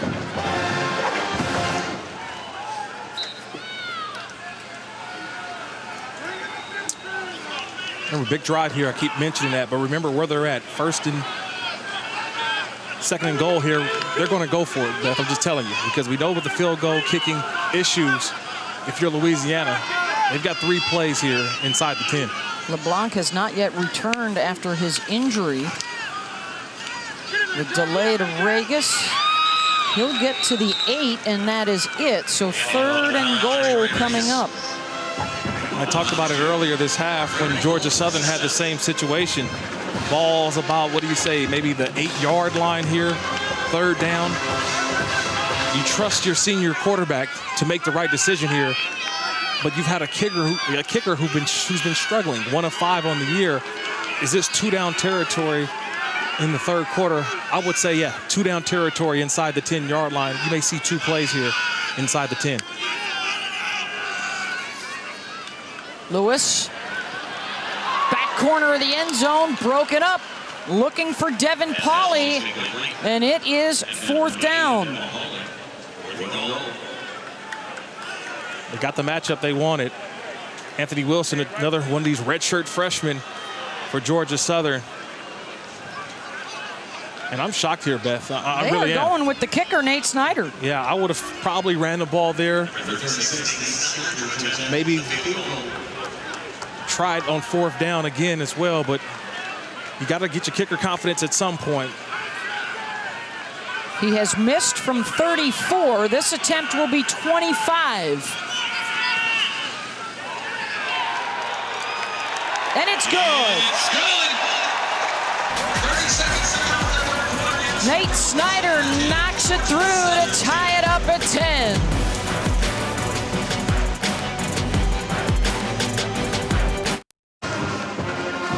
Welcome back to ESPN College Football, presented by Sling TV as a part of Marathon Conference Kickoff. 10-10, Raging Cajuns and Eagles this afternoon in Lafayette. And tonight it's UFC 253 as we take you back to Fight Island in Abu Dhabi. Israel Adesanya and Paulo Costa for the middleweight belt. To order the main card in English and Spanish, go to espnplus.com/ppv. Prelims will start at 7, and then the pay-per-view at 10 p.m. Eastern. Kickoff out of the end zone, out to the 25 for Georgia Southern. But first, Kevin Connors has some more for us. Yeah, and Beth, this studio update brought to you by AT&T 5G. Every pass Spencer Rattler has thrown has been caught. 2 of them by K-State, the other 23 by his dudes. Jeremiah Hall, 21 yards, 4 TD passes for Rattler. 28-14 Sooners, Beth. Oh, Oklahoma trying to get to 2-0. Beth, you think I should just try to be a grad transfer and enroll at Do you still Oklahoma? have eligibility? I don't know if I can throw it, but I just feel like... Well, Spencer's a youngster, so he's got some time there. I know. It just seems like you go to Oklahoma and, wow, what is Lincoln Riley... What's he got going on down there, turning these quarterbacks into outstanding college football players? They've got some offense going on. The run game has been there today for Georgia Southern, 170 rush yards. Of their 50 plays, 39 of them have been churned out on the ground. That's their MO for Chad Lunsford. And that should take care of business for the 3rd quarter. And it's on to the 4th at Cajun Field, a pivotal early season matchup in the Sun Belt. This is the end of the 3rd quarter. All even at 10 apiece.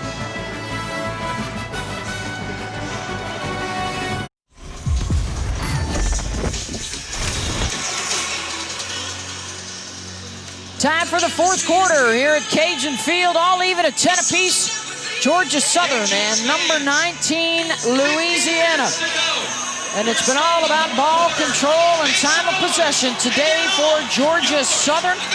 They've run 10 more plays and taken up over 10 more minutes off the clock and kept this Louisiana potent offense on the sideline. And they find themselves with a chance and the football to start the 4th quarter. They've had big upsets in each of the last 2 seasons, shocking Appalachian State on both occasions. And after App State lost last week, Louisiana has now taken over as the favorite in the Sun Belt, Kirk. And here's Georgia Southern trying to bust it up. You got a 4th quarter, 10-10. It's about which team is going to make the play down the stretch. Right, Louisiana defensively, they've got to get a stop. They can't allow the 8-10 play drives. They want to get this ball back quickly to their offense. Critical 3rd down here. 7 of 11 today on 3rd downs.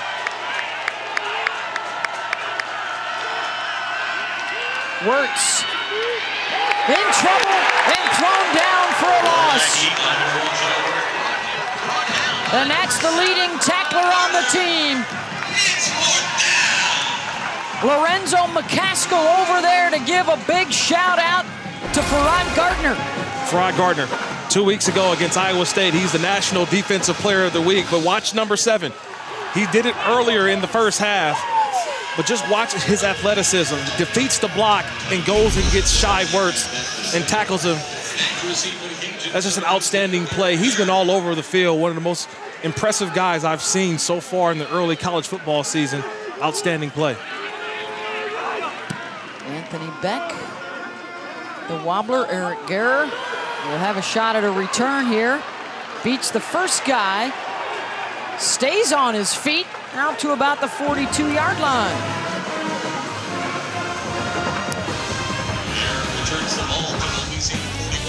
So now it's Louisiana's turn to try and break up the tie here early in the fourth.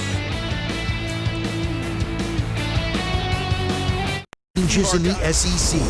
10-game conference-only schedule that includes 4 non-divisional opponents with 4 new head coaches.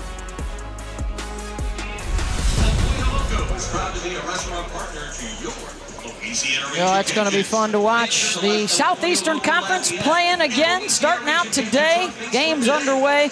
Alabama and LSU still to come later this afternoon. We'll have the Crimson Tide at Missouri for you, prime time tonight. The Mac Jones era. Yes, as we welcome you back to ESPN College Football, presented by Sling TV. It's part of the Marathon Conference kickoff, even at 10, and it's the first chance of the fourth quarter for Louisiana. False start. False start. Offense, number 58. 5-yard penalty, still first down.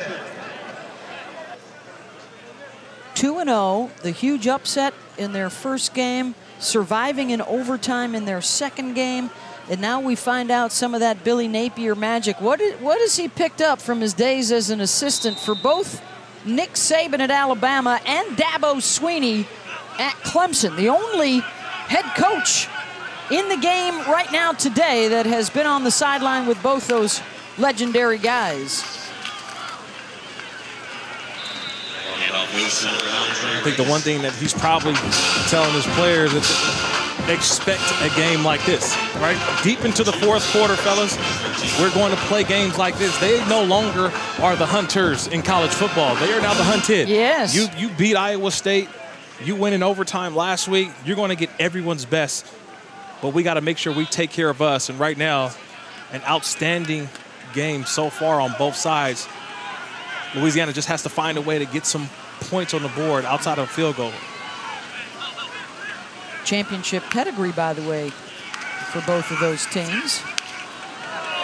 Throw downfield caught as they move into Eagles territory, and a first down that Kyron Lacey is emerging on the outside today.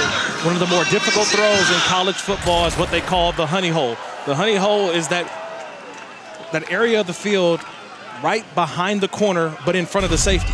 And Levi Lewis finds that small little window behind that corner in front of the safety. He's done it twice today. Outstanding job. Regas terrific on the cutback down to the 35-yard line. And gets 6 of them there. Nice chunk of change on first down.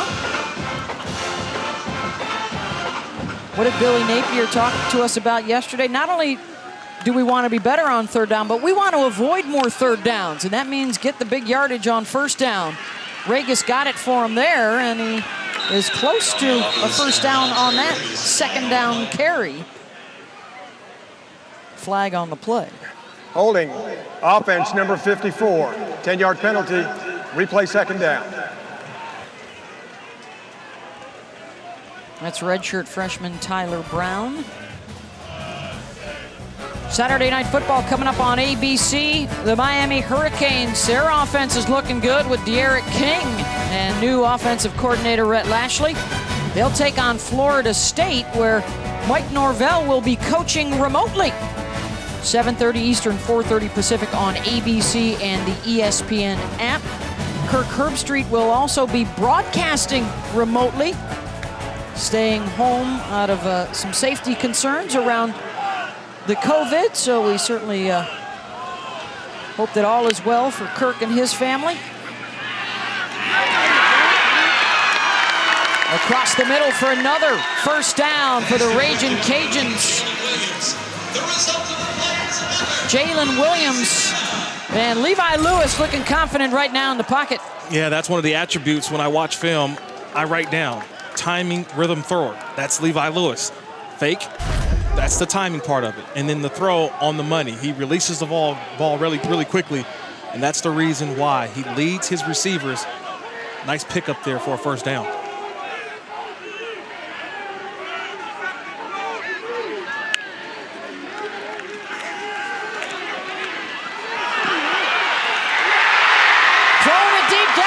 Touchdown, Louisiana. Sliding to make the catch is Kyron Lacey.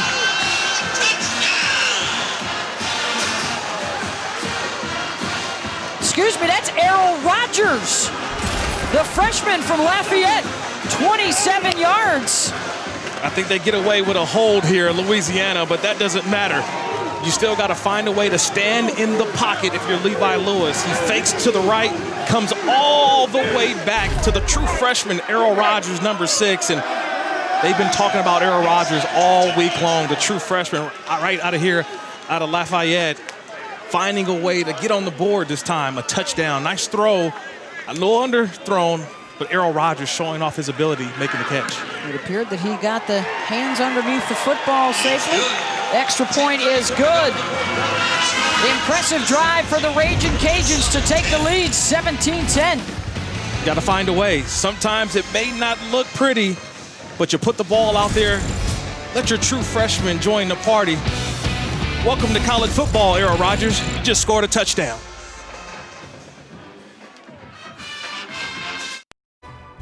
ESPN College Football is presented by Sling TV, the smart choice for live TV, and in part by the Toasted S'more Shake, only at Sonic.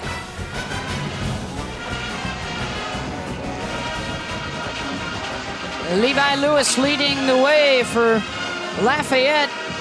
Terrific on that drive. He finds Errol Rogers, 27 yards for the score and the lead, 10:34 to play. Look at that drive, 3 for 3, 65 yards and the touchdown strike. Let's revisit the TD. First of all, it's just an outstanding job by Errol Rogers, first the receiver to make the catch, but it's again Levi Lewis. He fakes as if he's going to throw to his right, comes all the way back, and you see that lefty tail at the end. He's a left-handed quarterback, so the ball will sail and tail at the end. Great job by Errol Rogers, the receiver, seeing that, getting his hand underneath for the reception for a touchdown. Let's check in with Dawn. She's got more on that combo. Yeah, I talked to Levi, and he did say, guys, his receivers tell him there's a different spin on the ball from a lefty, and with quite a few young receivers. He told me that he spent a ton of time with them outside, socially distanced, of course, during quarantine, running routes together. You saw that chemistry for them just now. Shai Wertz has a man wide open across midfield and hauled down at the 31-yard line. Wesley Kennedy, that's his second big play on the receiving end today. It's the big play that they've done not only earlier, but we saw it again last week. And Louisiana has shown that they have not defended this play. It's the second man through, or what we call the wheel route. Wesley Kennedy again streaking down the middle of the field. Wide open, Shai Wertz puts it on him. Outstanding play call again by Bob DeBest, offensive coordinator of Georgia Southern. Until they cover it, you keep running it. Second time they've hit on that today. The first time it led to a touchdown. Wertz behind the Kennedy block, dives down to about the 27-yard line. Well, we were talking about Levi Lewis and that impressive drive moments ago, the left-handers. How about some of the other left-handers we've enjoyed watching in college football Michael Vick. recent years? Leinart. Michael Vick was scary. Matt Leinart was just so consistent with the weapons he had at SC. Well, Leinert's a champion. Tebow's a champion. So's Tua. Tua. And Michael Vick went to a championship game at Virginia Tech. All outstanding lefties, man. Matt LaRoche gets the call there on second down. So it's going to bring up 3rd and 4. Let's make some noise. They've been strong on 3rd downs today, keeping their drives alive, keeping that clock moving. If I'm Louisiana, I'm bringing some pressure from the field. The ball's on the right hash mark. Shy Wirtz likes to operate to the wide side of the field. See some pressure here from Louisiana from the field. Tripped up in the backfield is LaRoche, and it's 4th down. Zion Hill got into the backfield to make the play. And Georgia Southern is going to attempt the 3 here. Nice job by Zion Hill, just fighting off the block and just staying strong. Remember again, Taylon Humphrey, the defensive tackle, he's out this game. So a lot put on Zion Hill, the preseason second team Sun Belt Conference nominee, making a play there on 3rd down. Alex Rayner, he's hit once today. Second time, it is no good. Missed it from 41. Big stop for Louisiana. The 7-point lead with the ball when we come back.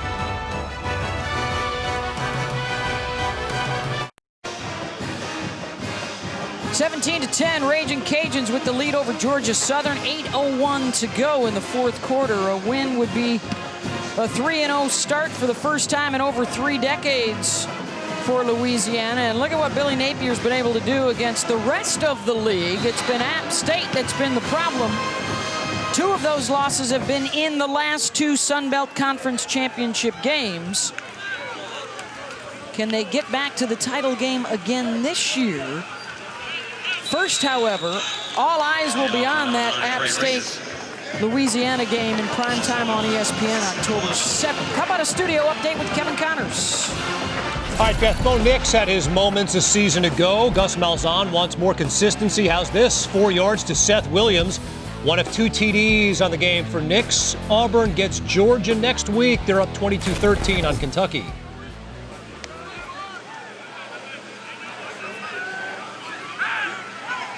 Thank you, Kevin.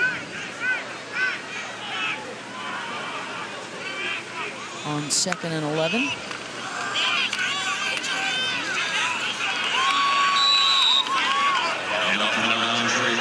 Trey Regis. Now it's going to be 3rd down. If they were hoping to run the clock down with some run game right here, they may have to change their plans. Yeah, and this is what they did not want to be in. They didn't want to be in 3rd and long. It's one thing to be in 3rd down, but when you're 3rd down and 9+, you don't want to be that for an offense. They were 3 of 14 last week versus Georgia State. And now you want to see, do you get pressure here from Georgia Southern? Just 4 men coming. They set up the screenplay. Out across the 30 is Regis, and that'll be short. And a chance for Georgia Southern to get the football back. Clock running under 6.5 to go. Jay just rushed 4. Georgia Southern did. They played it safe, dropped 7, and rallied to the football. It's a nice little stop, getting the ball back to their offense.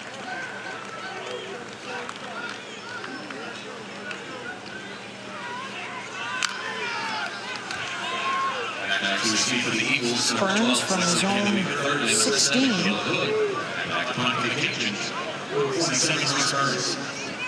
Hood and Kennedy back around their 30 as Reese Burns launches one towards Kennedy. Fair catch. 70 yards away for the Eagles. Under 6 to go in regulation. Back to Cajun Field after this.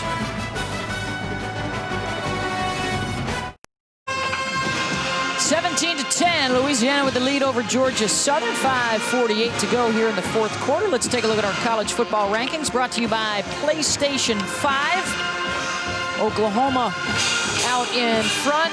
Rattler with 4 touchdown passes. Kyle Trask has 5 TD tosses for Florida. Auburn has extended their lead. Welcome back to the Southeastern Conference.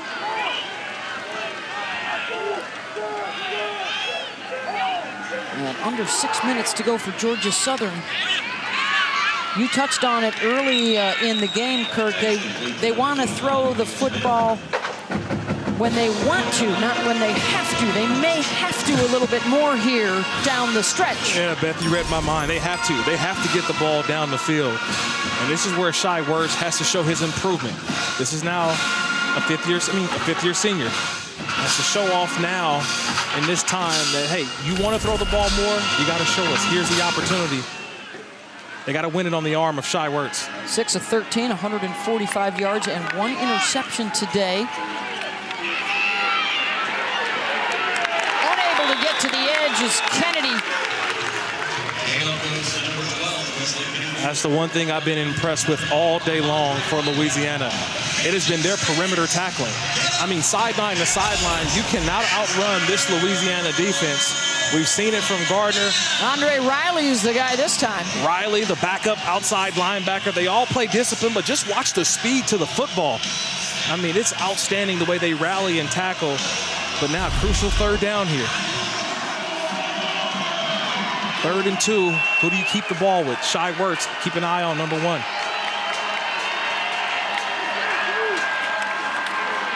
Werts, the late pitch to King, hit at the 40. It's going to be close.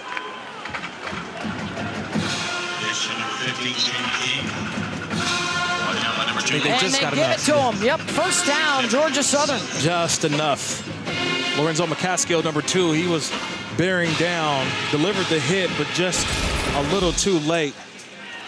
Again, Shai Werts, ball in his hands. Gotta have it moment. He makes the right decision. And J.D. King, all 5'11", 220 pounds, leads for a 1st down.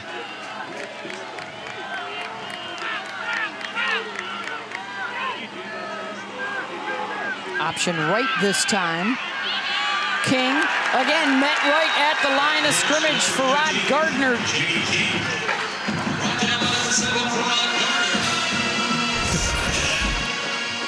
I can't wait till after the game we make a highlight tape. And for Rod Gardner, he's going to have about 4 or 5 plays just like this on there. Just running the alley, getting to the outside. And I just mentioned it a couple plays earlier. You cannot outrun this Louisiana defense to the sideline. Great inside-out tacklers that force you east and west, not allowing you to get north and south. Senior out of Dayton, Ohio, making the play there. On 2nd down, Werts back to throw. He's got his tight end, Bo Johnson, with a blocker in front of him. Inside the 20, racing down the sideline, lunges for the end zone, and the ball popped out. The signal here is touchdown, Georgia Southern. Does he break the plane with possession? He did not break the plane. Just watching it from up here. They're ruling it a touchdown. Ruling on the field is a touchdown. That will be under review. That play will be under review because he lost control of the ball before he got to the end zone. That's Bill Belichick rule number 1. If you're an offensive player, do not reach the ball out to cross the goal line because of plays like we just saw from Bo Johnson. There was no need to do that. He loses control of the ball. That will go back to Louisiana on the offense. That'll be a touchback. Unfortunate play. The ruling on the field was a touchdown. Georgia Southern. The previous plays under video review. We're going to take some looks at this, Beth, but I'll tell you, that's just an unfortunate play for Georgia Southern. You've got the call that you wanted. An outstanding throw by the quarterback, Shai Werts. Bo Johnson, remember, his first game in 2020 makes the big catch. Yep. But that last act, not needed, and may have cost his team the game-tying touchdown. Louisiana took the lead early in this 4th quarter, and since then, Georgia Southern has lost 10 points. A missed field goal, and now a missed opportunity with the fumble, it would appear, at the 1-yard line before he got in. I mean, so many times I watch not only the college game and the NFL game, and I think right now, Coach Chad Lunsford, this is a teaching moment for Bo Johnson. This is a redshirt freshman, his first opportunity playing on the FBS level, his first game, just made the big, huge catch, but didn't need to stick the ball out. After video review, there is no touchdown on the play. The runner lost control of the ball at the 2-yard line, fumbled it into and out of the end zone, which results in a touchback. First down, Louisiana. Wow. I mentioned it, Beth. That's a teaching moment. That's what good head coaches do. That's a young redshirt freshman, just made the play of his early college career, and that's a teaching moment. You grab him to the side and you say, look, son, great play, but we didn't need that extra. We didn't need that at the end. You try to get the touchdown, but keep 2 hands on the ball, especially down there by the goal line. Fumbled out of the end zone, touchback, possession to Louisiana at their own 20 with 2:48 to go. But the game's not over, right? I know it was a big play, but now you're going to look at your Georgia Southern defense and say, get us a stop, get us the ball back, get us one more opportunity, put it on the back of the defense. In Louisiana, you got to convert a couple first downs and put this thing away. Regis wants to stay in bounds as well. Back to the line of scrimmage.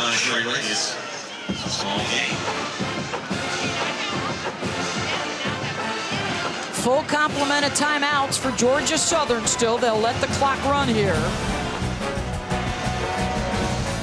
Don't forget, coming up tonight, Saturday Night Football, primetime, 7:30 Eastern on ABC. Miami and Florida State. Can the Canes keep it going after a hot 2-0 start?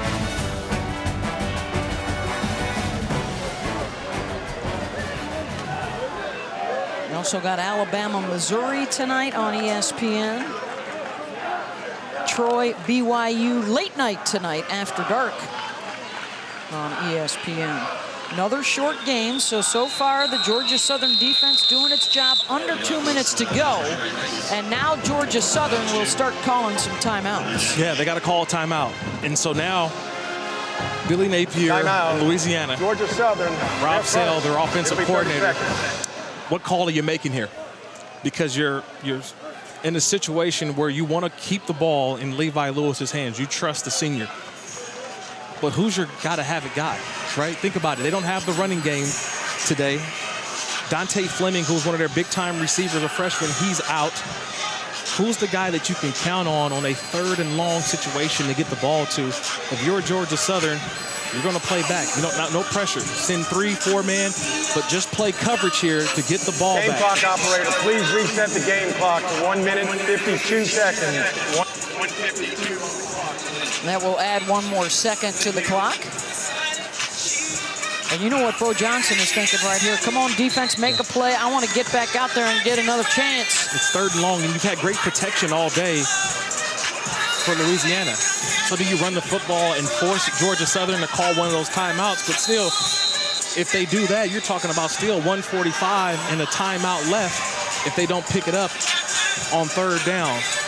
So I got to put my offensive coordinator hat on here, and I'm going to trust my senior quarterback to stare down the barrel and find the open guy for a first down. Both sides have had a close game. Louisiana's win last week was in overtime. Georgia Southern's win a couple weeks ago was stopping a 2-point conversion in the final seconds. 4 of 6 on 3rd downs, throwing it for Levi today. Pass attempt here. Deep down the middle, overthrown, incomplete, and that will stop the clock for Georgia Southern. 1:46 to go. That's a double win for Georgia Southern. Not only do they get the football back and they stopped on 3rd down, just a little time off the clock, and they save an extra timeout. So 2 timeouts, 1:46 to go. That's an excited coach over there, Chad Lunsford. He understands we got one opportunity now to win this game. We're going to win it with our offense, and Shai Wertz at quarterback. Burns from inside his own 10. Kennedy and Hood are back deep. End over end. Kennedy is going to give it a go. Beats one guy. Knocked down out across the 35-yard line.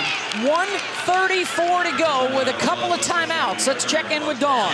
Guys, Shy Words, like a true leader, went up to Bo Johnson, gave him a big hug, told him to get it together, and then proceeded to run up and down this sideline and hype up his entire offense. Told them, we have a chance, let's go. It's funny, when I talked to him before this game, he told me he focused on his throws in the offseason. He said, a lot of people don't think I can throw the football. Looks like he might have a chance to show that he can today. He sure will.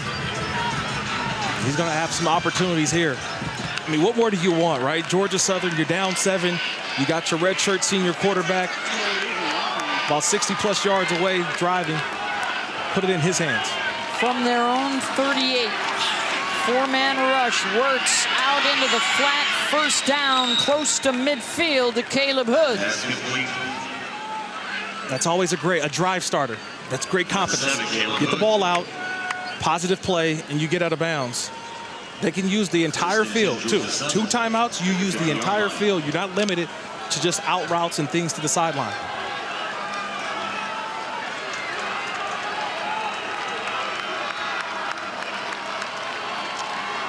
From the 50, the slant caught down inside the 43-yard line. It's Malik Murray. Clock down to 1:15. No rush. Still got a lot of time left. Don't rush. Wirtz going to scramble, has some room.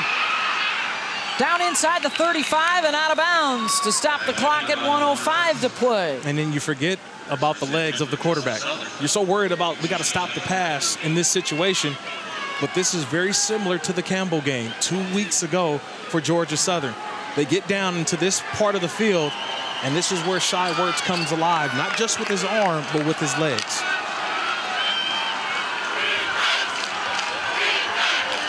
King in the backfield with him from the 33.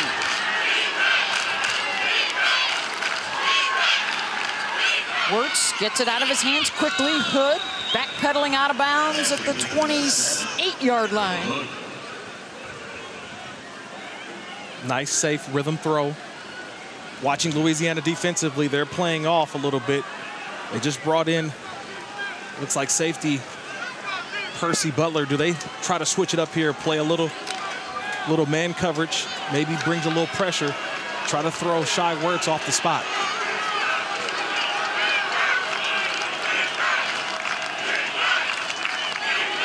On second down, blitz coming. Georgia Southern picks it up to throw into the end zone, reaching out and hauling it in for the touchdown is Caleb Hood. What a catch in traffic.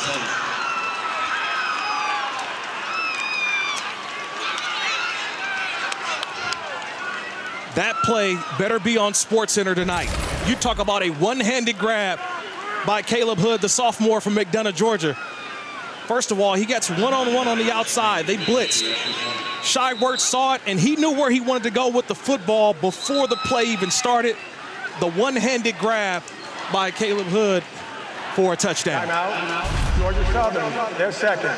It'll be 30 seconds. Timeout called here by Georgia Southern.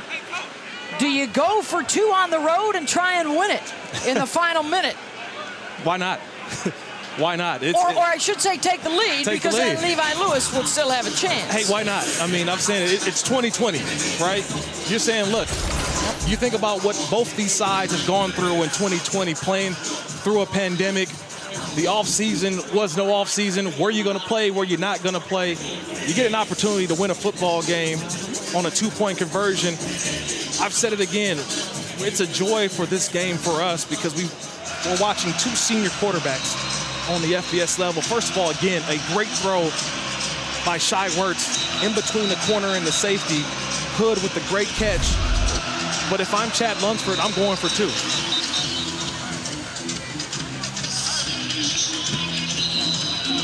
Louisiana scored early in this 4th quarter, but the Eagles have kept them quiet since.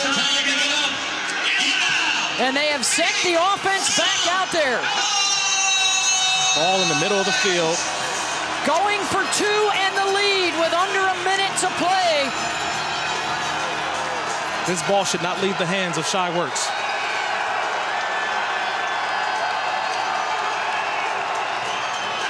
Wirtz under pressure, slips it. Looking downfield, finds a man in the end zone, and he's got it for the conversion. Darian Anderson. And the Georgia Southern sideline erupts. They lead it 18-17. What a play. What a play. That's the belief. We talked about the faith. We talked about overcoming adversity. That's Shai Wirtz. He's pressured.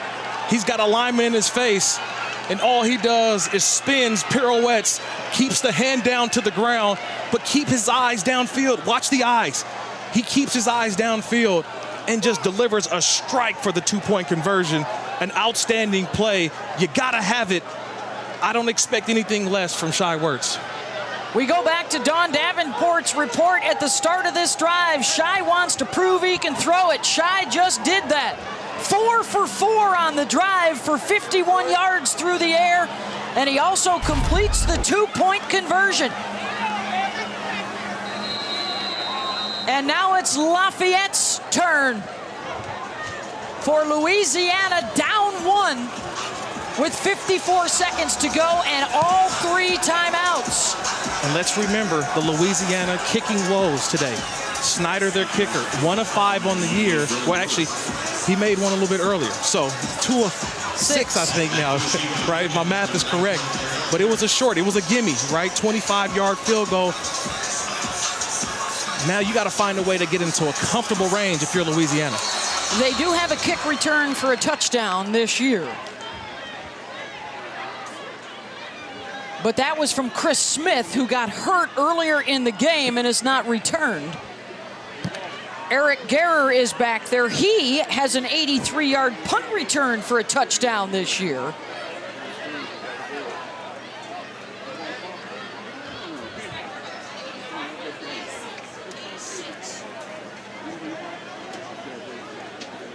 That's Jacob Bernard, who is going to be the other deep man here.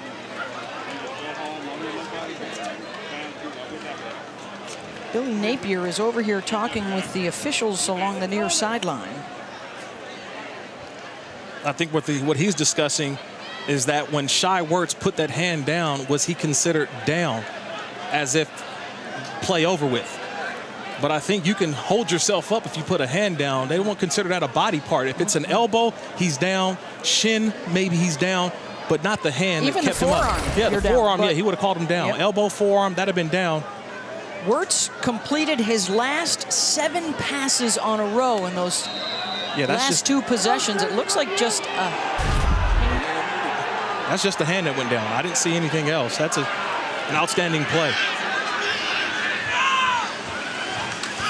Fair catch at the 15, so that won't take any time off the clock. 85 yards away, they can get into field goal range, but as Kirk just alluded to, that's been not been a guarantee by any means this year. So here goes Louisiana, trying to get to 3-0 for the first time since 1988.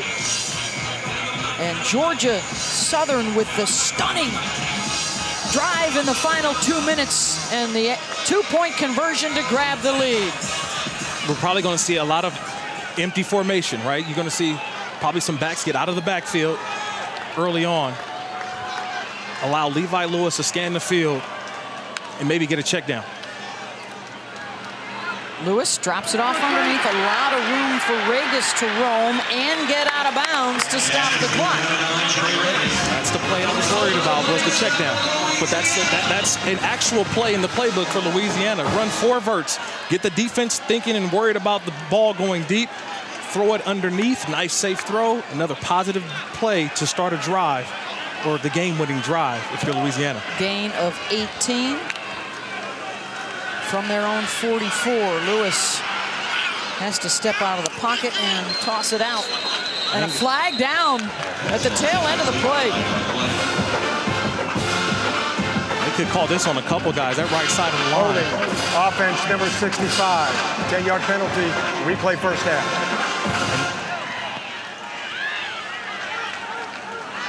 That's on Carlos Rubio, the new right tackle today. Yeah, he's in for Max Mitchell, who's the starting right tackle, who was out today. And now you got Carlos Rubio in there, and he just grabs a hold and throw out. So if you do have the redshirt junior in there, do you keep a tight end to help him out here? You're trying to get everybody out on a route, but and a guy who's making his first start, I would think that you want to help out.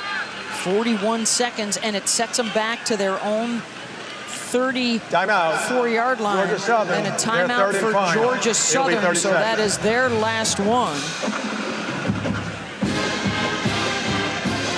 Don't forget that tomorrow night is Game 6 of the Eastern Conference Finals between the Celtics and the Heat.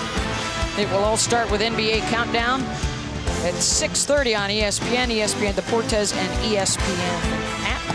That game will come your way at 7:30. Can the Celtics even the series? Got a big night last night from Jason Tatum, Jaylen Brown. I just want a split screen during the game of the Celtics and Heat playing, and then a picture of Paul Pierce. Paul Pierce is wearing his Celtic green on his sleeve throughout the game. He's been a joy to watch in the pregame and the halftime and the postgame stuff, but Game 6, it can go either way. I'm just hoping for a Game 7. That'd be fun. These are primarily freshman and sophomore receivers here for Louisiana. We have not seen Peter LeBlanc return since an injury earlier in the half. Where does Levi Lewis look? 41 seconds to go. Against four-man pressure, offensive line buying him all day. Steps up and fires incomplete behind his man at midfield. That was Caleb Carter. It's a nice job by Georgia Southern defensively. They've got a spy, okay? So they're designating one guy to spy Levi Lewis if he escapes the pocket. You're going to have everybody else playing man coverage. They're going to rush forward, and they'll keep one guy as a spy to watch Lewis if he gets out of the pocket.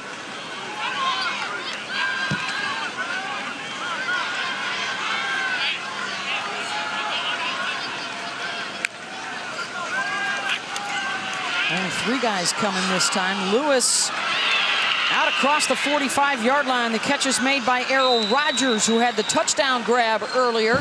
Down to 20 seconds and counting. And the timeout at the 17-second mark. It's a huge timeout. Louisiana, they're first. It'll be 30 seconds. Game clock operator, please reset the game clock to 20 seconds. 2-0 on the clock, please. Oh, a big 3 seconds going back on the clock. Yeah. Thank you. Big call there. You got a bunch of that yardage back. You get to this 3rd and long here. Everything is already is 4-down territory. They're just trying to get in the field goal range, but where is a comfortable field goal range? Yeah. Beth, I would ask you that. I'm thinking, what's comfortable right now for Nate Snyder, the field goal kicker? His long on the season was earlier today at 34, but he has missed 4 other kicks through the first 3 games. So they need to get this inside the 20-yard. They got to get it at least, what, to the 25? Probably to the 25 to give Snyder a chance. So you look where the ball is at now, so you need a big play. And again, if I'm... Even then, though, if you're Billy Napier, do you want to win it with Nate Snyder or Levi Lewis? I want to win it with a throw to the end zone. I want to win it with my quarterback, but the probability is if you're a defender for Georgia Southern, I'm playing top down. Top down defense is I am not letting anybody behind me. You're going to have to make a catch and a play in front of me. It's going to be a little bit harder to score a touchdown here. More likely a field goal opportunity for Louisiana if they can convert. Couple of timeouts, 20 seconds. Showing blitz, then they pull back. Regis has some room, got the first down and runs out of bounds inside the 40. Down to the 36-yard line, 14 seconds to play. Yeah, busted coverage there. That time Anthony Wilson, the strong safety, he doesn't keep his eyes on Regis. Regis is in the backfield. You think he's going to block. He gets out in the route and he's wide open. Just a busted coverage there by Georgia Southern.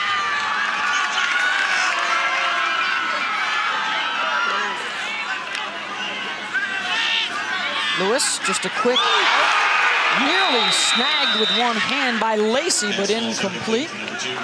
10 seconds to play. Still got 2 timeouts. I mean, you can utilize the whole field. If I'm Louisiana, I may try to attack the middle of the field. You're throwing to the outside, and I get it. But this may be your final play before you have enough time to kick the field goal. So why not try to work the entire field? Ball's in the left hash. I try to make sure you get something maybe coming back across the field or in the middle of the field.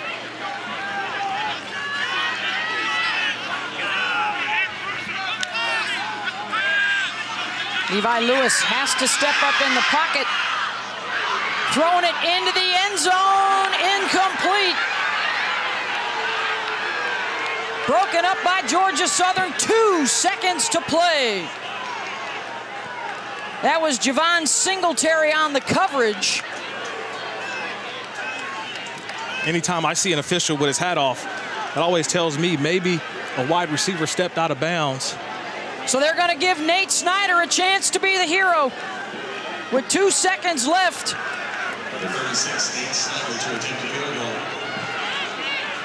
No timeouts for Georgia Southern. 53-yard attempt for Nate Snyder. And what a moment for a guy who has struggled mightily through the first 3 games.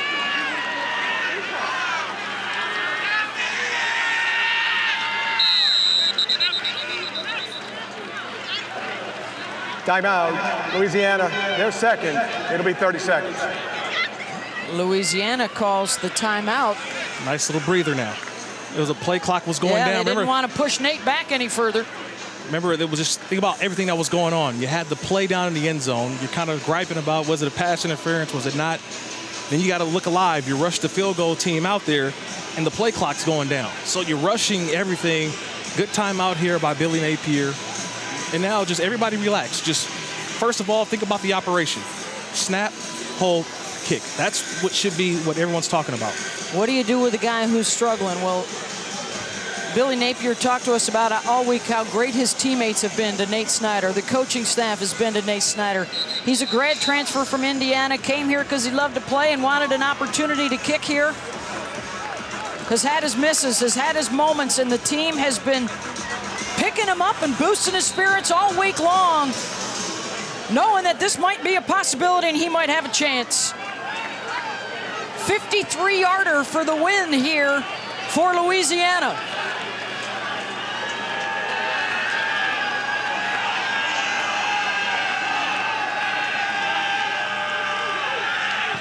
Kick is on its way from Snyder. He's got the leg. It is good. It's Nate Snyder.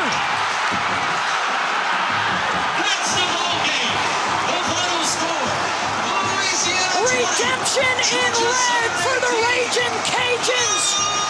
Louisiana wins. 20-18, the win for Louisiana. Off the leg of the recently maligned Nate Snyder, and not anymore.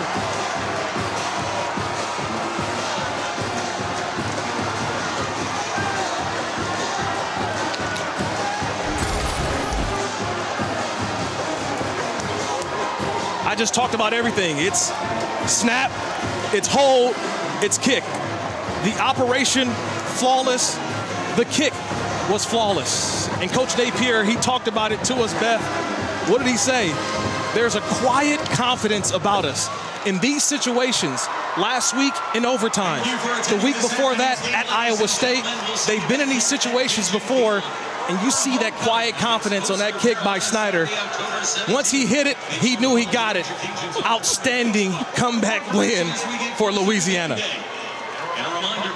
Have yourself a Nate night. You've earned it. 3-0 for Louisiana for the first time since 1988.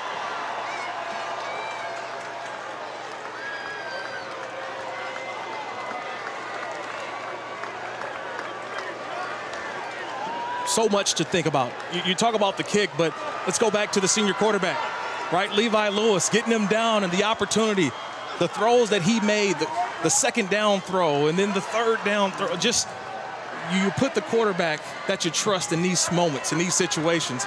He delivered just like he did last week. Outstanding performance by Levi Lewis, the senior quarterback, setting his team up. After Georgia Southern had grabbed the lead with 54 seconds to play, Lewis engineers the drive to get Nate Snyder a chance, and he comes through. He's with Dawn. Yeah, Nate Snyder, wow, take a deep breath. What was going through your head on that kick after some struggles early today? Yeah, just, a slow start of the season. The team is believing in me, picked me up at halftime. Really, I just want to go out there and prove to my team that I'm here for a reason and, just kind of make it up to them because I missed a couple kicks this season that I should have missed. So I knew, I'd go out there and make the kick. I just have to have some confidence out there. So, all the guys on the team coming up to me before the kick telling me, you got this, man. You've done it in practice 100 times. Like, that helped pick me up.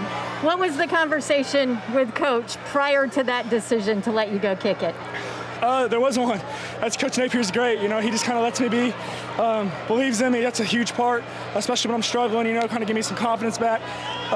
So there really wasn't one. I was kind of left alone, and that helped a lot. The guys in my position group were helping me get ready, holding the ball for me, snapping for me. So, it was real easy. 3-0, congratulations. Thanks, Nate. Thank you. Guys. You got the stash in Duval, you got the beard in Miami, and you got the goatee in Lafayette, folks. Nate Snyder wins it at the buzzer, 20-18, the final. I'm Beth Mowens, along with Kirk Morrison and Don Davenport. Thanks for being with us in a thriller in Lafayette today.